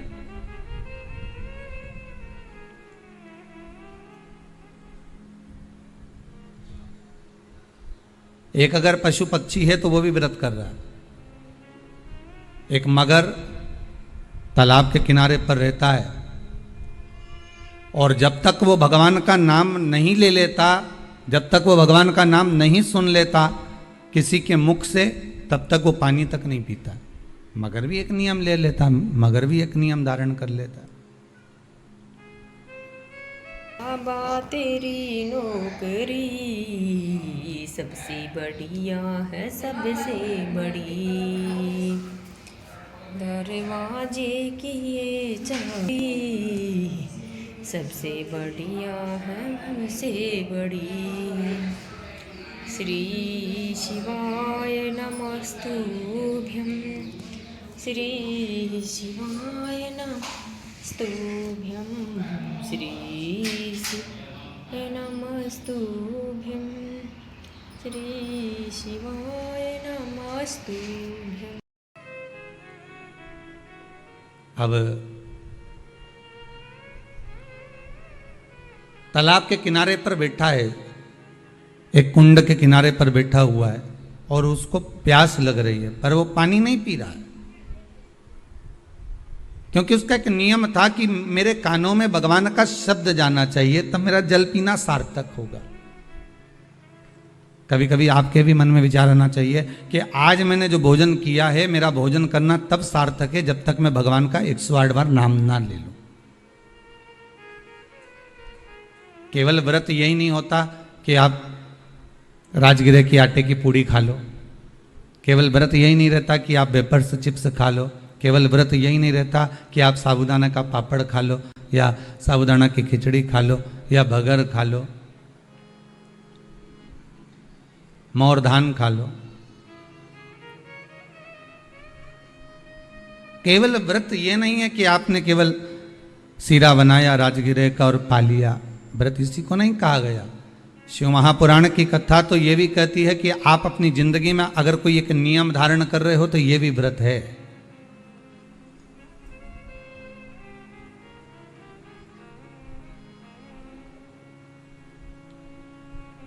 और उस नियम को किसी को बताए बिना आप निभा रहे हो, ये व्रत है।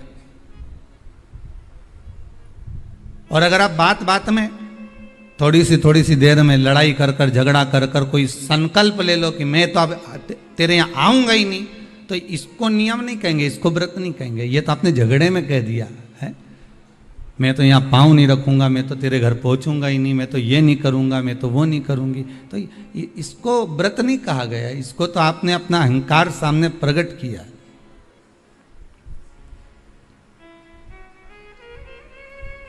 इसको तो आपने अभिमान को सामने लाकर छोड़ दिया।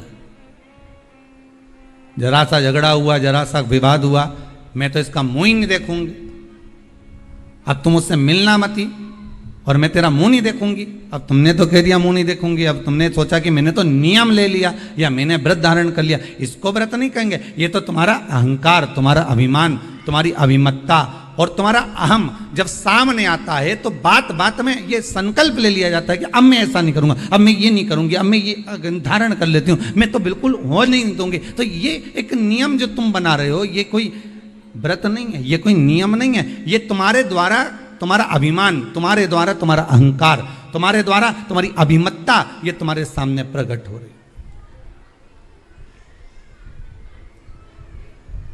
तुम्हारे द्वारा ये अभिमान, तुम्हारे द्वारा ये अहंकार, तुम्हारे द्वारा ये अभिमत्ता, ये सामने प्रकट हो रही। और इसका कोई मोल तत्व नहीं है। जितने लोग आस्था चैनल पर कथा सुन रहे हो, बड़े सावधानी से श्रवण करना। फेसबुक यूट्यूब पर अगर कथा सुन रहे हो तो बड़ी सावधानी से श्रवण करना कि इसमें तुम्हारी अभिमत्ता नहीं है, इसमें कुछ का भान नहीं है, इसमें आनंद का भान नहीं है, इसमें रस तत्व का भान नहीं है। ये तो केवल तुम्हारा अहंकार है, ये केवल तुम्हारा अभिमान है। और जब तक अहंकार अभिमान तुम्हारा रहेगा तो तुम्हारे मुख पे बात बात में वाणी में ये संबोधन आ ही जाएगा। बात बात में वाणी में ये संबोधन तुम्हारे मुख पर आ ही जाता है कि अब मैं तेरे यहाँ पाँव नहीं रखूं, अब मैं तेरे यहाँ ये नहीं करूं, अब मैं तेरे साथ में ऐसा नहीं करूं। ये हमारा ये हमारा अहंकार, ये हमारा अभिमान है जो हमारे सामने आ गया। शिव महापुराण में एक बात बड़ी सुंदर लिखी है कि स्कंद पुराण में भी लिखी है कि आप जो व्रत करते हो, जो आप उपवास करते हो, जो आप नियम धारण करते हो, वो अहंकार को दूर पटक कर किया जाता है। अभिमान को बहुत दूर पटक दीजिए, बहुत दूर ले जाकर छोड़ दीजिए।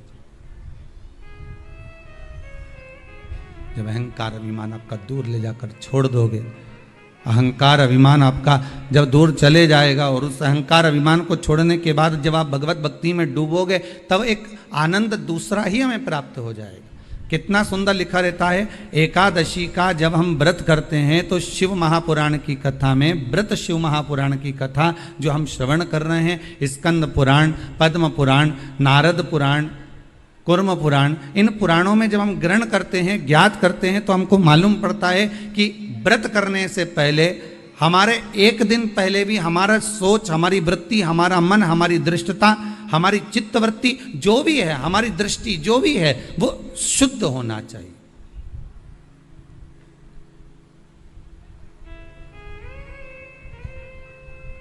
हमारा भाव शुद्ध हो, हमारा मन शुद्ध हो। हम दूसरे से आशा तो रखते हैं कि ये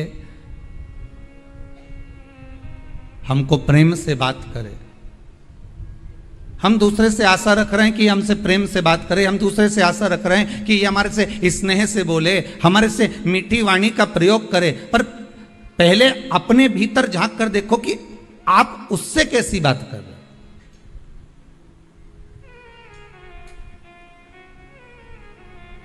पहले भी कथा में कहा, आज फिर कहते हैं, प्रेम दोगे तो प्रेम मिलेगा। जो आपके पास में है वो आप लुटाना प्रारंभ कर दीजिए।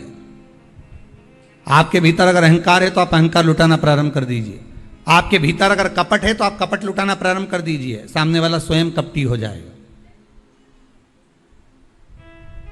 आपके भीतर अगर झूठ है, प्रपंच है, तो झूठ और प्रपंच लुटाना प्रारंभ कर दीजिए। सामने वाला अपने आप झूठ और प्रपंची हो जाएगा। आपके भीतर अगर विश्वास है तो आप विश्वास देना प्रारंभ कर दीजिए, विश्वास लुटाना प्रारंभ कर दीजिए, विश्वास देना प्रारंभ कर दीजिए। सामने वाला विश्वासवान हो जाएगा।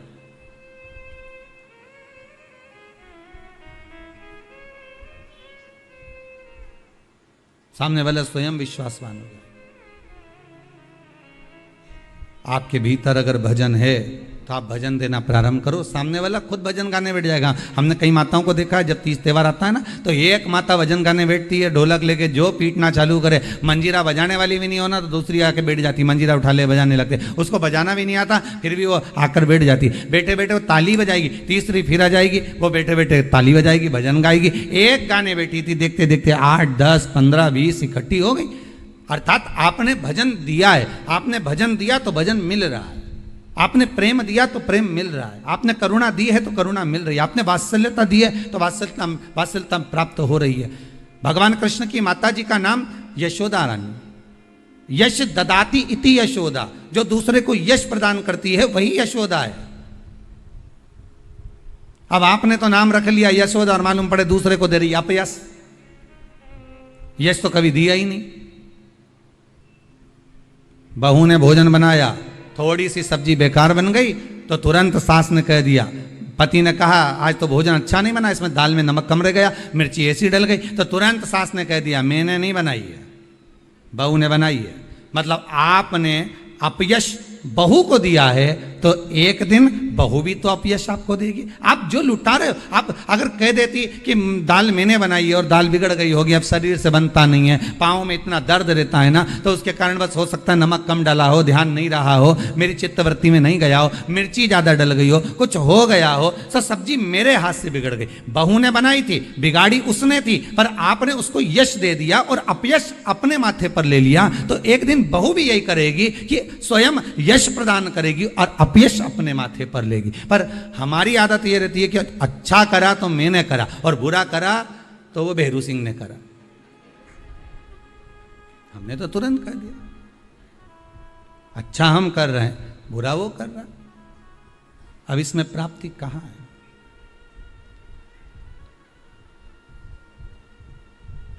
इसमें सुख का भान कहां है? आप अच्छा देने का प्रयास करो तो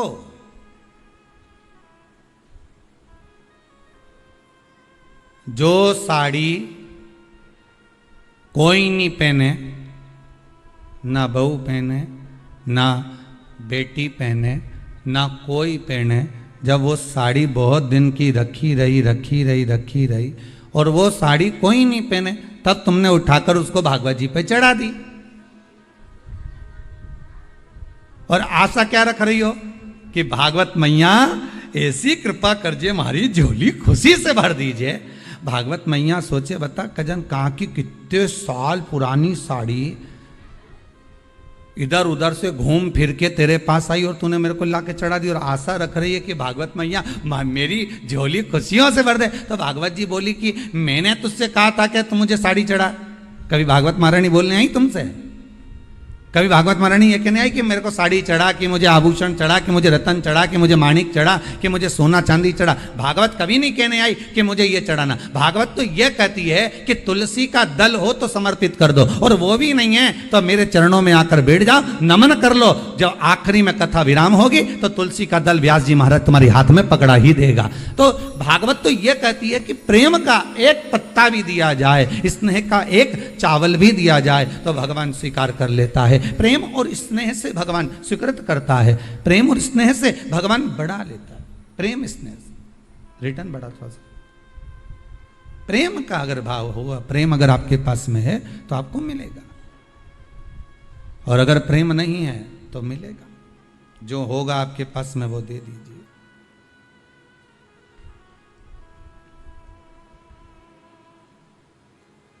और जब आप प्रेम लुटाने लगोगे, जब आप प्रेम देने लगोगे तो प्रेम मिलने लगेगा।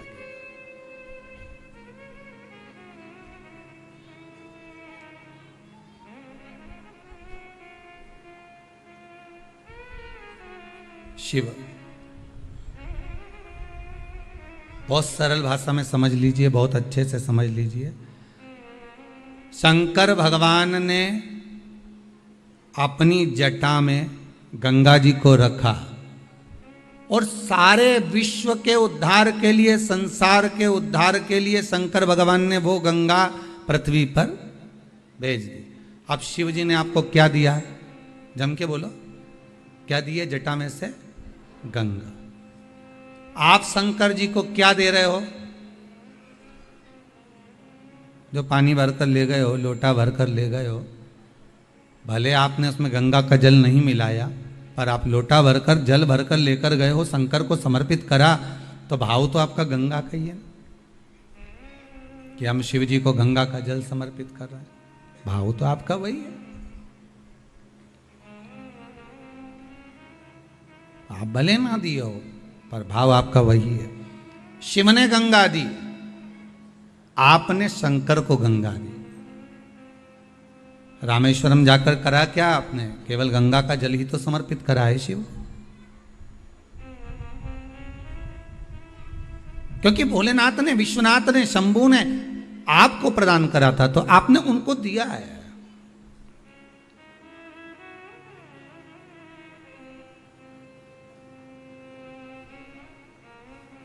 दूसरा, शिव ने आपको क्या दिया? तो शंकर ने दूसरी चीज दी है हमको, सत्य। क्या प्रदान करा है? सत्य। शिव महापुराण के अंतर्गत आता है कि भगवान ब्रह्मदेव ने बारंबार असत्य बोला, हर बार असत्य बोला, आखिरी में उनका सिर भगवान शंकर ने भैरव को प्रकट करा और उनका मस्तक कटवा दिया। जिस मुख से वो झूठ बोल रहे थे, असत्य बोल रहे थे, वो मस्तक काट दिया गया।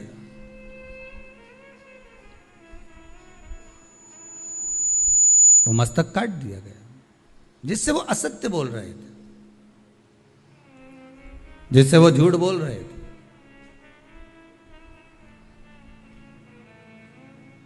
क्योंकि भगवान शंकर को अगर प्रिय है, मेरे देवाधिदेव महादेव को अगर कुछ प्रिय है तो वो सत्य प्रिय। सत्यम शिवम सुंदर। शंकर को सर्वाधिक प्रियता किसमें? सत्य में।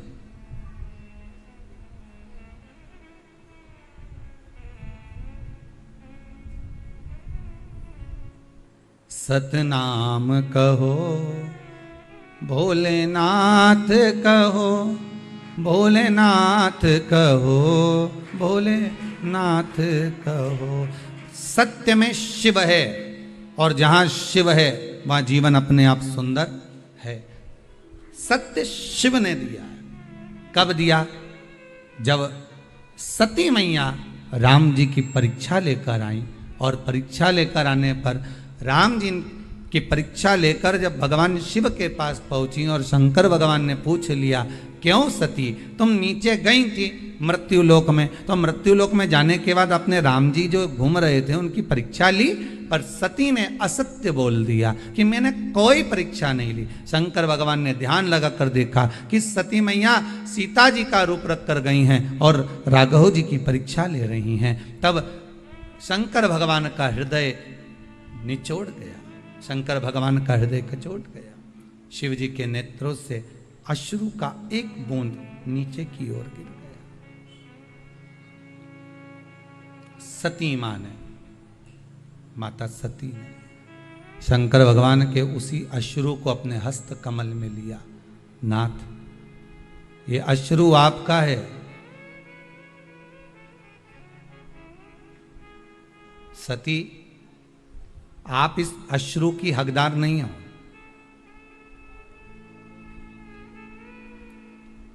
सती, आप इस अश्रु की हकदार नहीं हो। सती ने पूछा, इस अश्रु की हकदार मैं नहीं हूं? नहीं नहीं, आप इस अश्रु की हकदार नहीं हो। यह अश्रु तो आप किसी और को दीजिए। सती ने पूछा, क्यों? शंकर भगवान बोले, मेरा यह अश्रु आपको मालूम नहीं है कि ये मेरा आंसू कब निकला है? आप झूठ बोली हो, असत्य बोली हो, तब निकला है।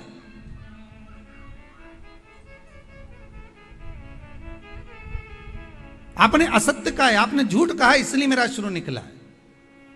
सामने वाला व्यक्ति जब झूठ बोलता है, असत्य बोलता है, तो उसके सामने जिससे वो असत्य बोल रहा है, जिससे वो झूठ बोल रहा है, और उसको ये मालूम है कि सत्य नहीं है ये, तो उसके नेत्र से जो अश्रु निकलता है वही सत्य है, वही सत्य। शिव के नेत्र से जो निकला है वो सत्य है। सती मैया से कहा, इस अश्रु को आप नहीं रख सकती क्योंकि आपके पास में नहीं रह सकता, आप झूठ बोल दियो, आप असत्य बोल दियो।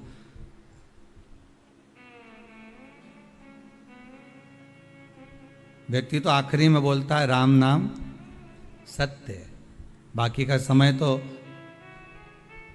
राम राम जपना, पराया माल अपना। मुख में राम, बगल में चोरी। सत्य तो आखिरी में निकलता है, जब जीवात्मा चली जावे, जब ये आत्मा, ये जीव केवल शरीर पड़ा हुआ है और आत्मा निकल गई, तब लोगों ने जब उठा कर लेकर गए, तब कहा कि राम नाम सत्य है। इससे पहले सत्यता नजर नहीं आती। जब तक जिंदा रहता है ना तो परिवार सत्य है, पत्नी सत्य है, कुटुंब सत्य है, मेरा घर परिवार नाते रिश्ते ये सब सत्य नजर आएंगे। और जैसे ही प्राण छूट गए सब असत्य, बस राम नाम सत्य नजर आता, उसके सिवाय कुछ सत्य नहीं दिखता।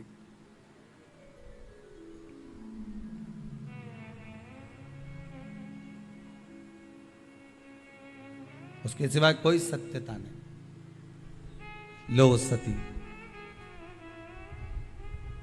ए सती, ये आपके हस्त कमल में जो अश्रु रखा है ना, ये अश्रु आप पहचान नहीं पा सकती कि अश्रु में सत्यता है।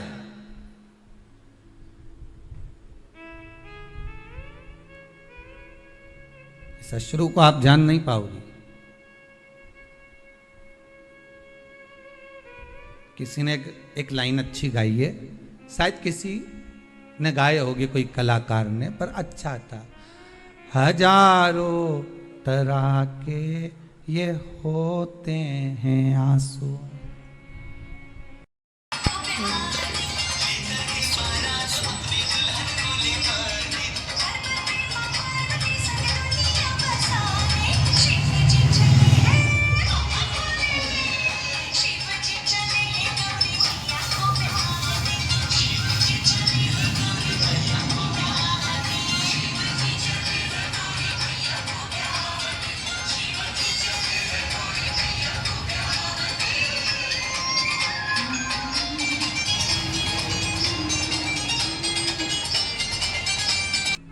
अब अश्रु भी हजार तरह के होते हैं। एक हो सकता है कि प्रसन्नता का भाव आ जाए तब आपकी आंख में आंसू आ जाए, मेरे बेटे का जॉब लग गया, मेरा बेटा ठीक हो गया,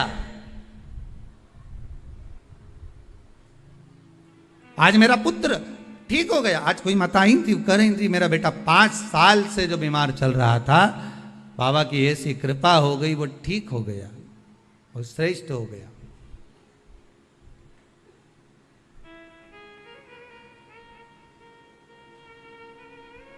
कहीं शंकर की दया हो। प्रसन्नता में भी अश्रु आ जाते हैं।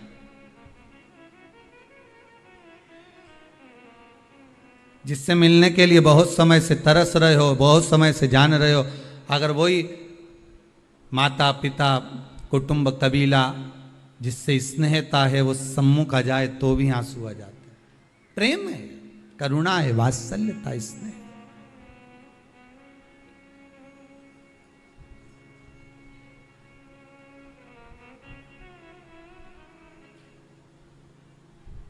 ये वात्सल्यता है, यही प्रेम है।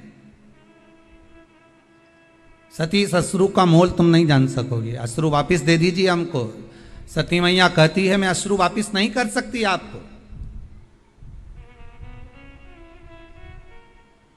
पर यह सत्य का अश्रु है, और सत्य का अश्रु इतनी देर तक कोई धारण नहीं कर सकता। सियोर वाला महाराज भले गला चिल्ला चिल्ला के बोल दे कि आप सत्य बोलो, सत्य बोलो, सत्य बोलो, पर तुम कथा में 3 घंटा सत्य बोल लोगे, बाकी की जगह पर तुम 2-4 घंटा सत्य बोल लोगे, पर फिर जैसे ही मोबाइल हाथ में आया, कानों पे लगाया, फिर झूठ चालू। क्या कर रही हो? बस घर के लिए निकल गई, और मालूम पड़े बैठी तो यहीं थी, और असत्य निकलना प्रारंभ हो गया। फिर वो असत्य प्रारंभ हो गया। सत्य को प्रमाण नहीं चाहिए साहब, पर असत्य को प्रमाण चाहिए।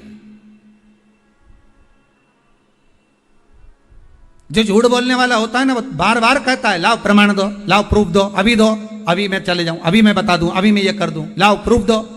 असत्य को प्रमाण चाहिए, सत्य को प्रमाण की जरूरत नहीं पड़ती भाई। अभी मैं ये कर देता, सत्य को प्रमाण नहीं चाहिए। सत्य सत्य। सती ब्रह्मदेव ने असत्य बोला, भगवान शंकर ने तुरंत भैरव को प्रकट करा, और काल भैरव को प्रकट होकर कहा काट दो ब्रह्मा जी का सिर जिससे वो असत्य बोल रहे हैं, काटो इसका सिर। नख तोड़ा, ब्रह्मदेव का सिर कट गया, क्योंकि झूठ बोल रहे थे। असत्य से ब्रह्मा जी का सिर कट सकता है, तो झूठ बोलने से, असत्य बोलने से हमारा पुण्य कट नहीं सकता। पाप बढ़ेगा और पुण्य कटेगा, पुण्य भी तो समाप्त होता है।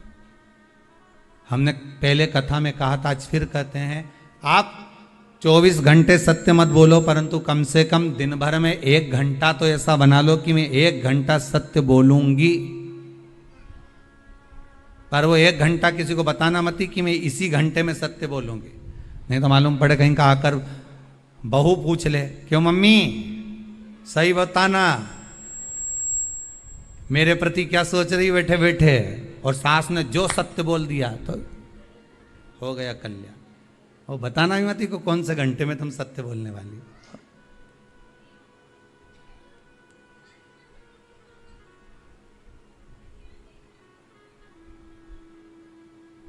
जैसे गीता पढ़ने का विषय है, हृदय में उतारने का विषय। गीता, श्रीमद् भगवत गीता पढ़ो, हृदय में उतारो, अपने बच्चों को पढ़ाओ। क्यों? क्योंकि आज अगर आपके बच्चे गीता को पढ़ लेंगे तो आपके बच्चों को अदालत में खड़े होकर गीता पर हाथ नहीं रखना पड़ेगा। गीता पढ़ने का विषय है, गीता हृदय में उतारने का विषय है।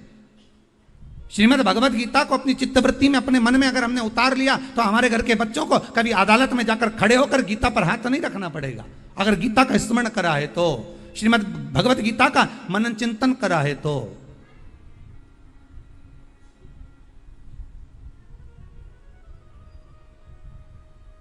थोड़ा सा सत्य अपने जीवन में उतारो, तब जाकर जीवन का आनंद। सती लाओ, ये मेरा अश्रु मुझको दे दीजिए, ये सत्य से जो अश्रु निकला है, ये सत्य का अश्रु आप मुझे प्रदान कर दीजिए। नहीं नहीं नहीं स्वामी, मैं ये सत्य को अपने पास रखना चाहती हूं। शंकर भगवान ने कहा, सुनो सती, अगर सत्य अगर आपने अपने पास में रख लिया तो आपको सहन बहुत कुछ करना पड़ेगा, मैं सहन करने को तैयार हूं। अगर सत्य मेरे पास में रह रहा है तो मैं सहन भी कर लूंगी। और सती ने क्या सहन करा वो आप देख लो। सती जब पिता के यज्ञ में गई और वहां पहुंची, और पहुंचने के बाद माता सती ने जब जो देखा, देखने के बाद सती ने सत्य कहना प्रारंभ करा और सत्य सुनना प्रारंभ करा, तो सती को भस्म होना पड़ा। माता सती को भी भस्म होना।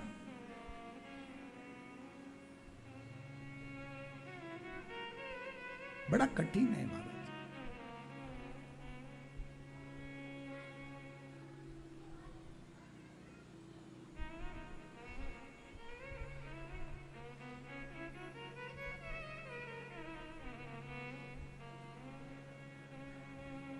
सत्य को पहचान कर, सती मैया ने बारंबार शिव से कहा, मैं सब सहन कर लूंगी सत्य को, आप मुझे दे दीजिए। शंकर भगवान ने अपना अश्रु, वो सत्य का अश्रु, सत्यता का अश्रु शंकर भगवान ने दे दिया सती माता।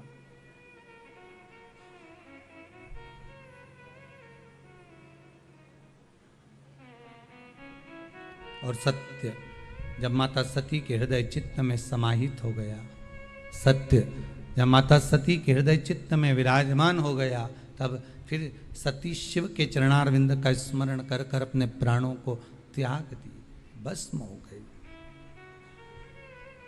बस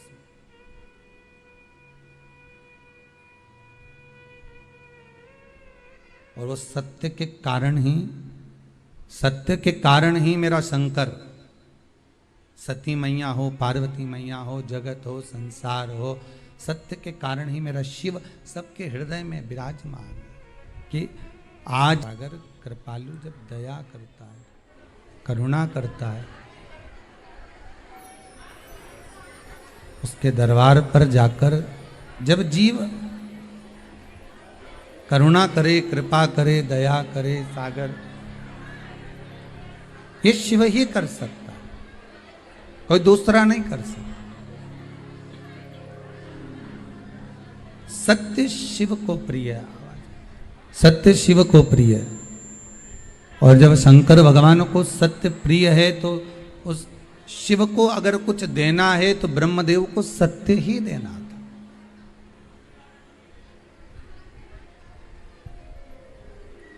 ब्रह्मा जी अगर देना चाहते तो सत्य दे देते, पर ब्रह्मदेव ने सत्य नहीं दिया। ब्रह्मा जी सत्य नहीं बोल पाए। और ब्रह्मा जी अगर सत्य प्रदान एक बार कर देते तो फिर असत्य ब्रह्मा जी को बोलना ही नहीं पड़ता। किस लिए बोलते थे? नमस्तुभ्यं श्री शिवाय नमस्तुभ्यं श्री शिवाय नमस्तुभ्यं श्री शिवाय नमस्तुभ्यं शिवाय नमस्तुभ्यं श्री शिवाय नमस्तुभ्यं श्री शिवाय नमस्तुभ्यं श्री शिव नमस्तुभ्यं श्री शिवाय नमस्तुभ्यं श्री शिवाय नमस्तुभ्यं श्री शिवाय नमस्तुभ्यं श्री शिवाय नमस्तुभ्यं श्री शिवाय नमस्तुभ्यं श्री शिवाय नमस्तुभ्यं श्री शिवाय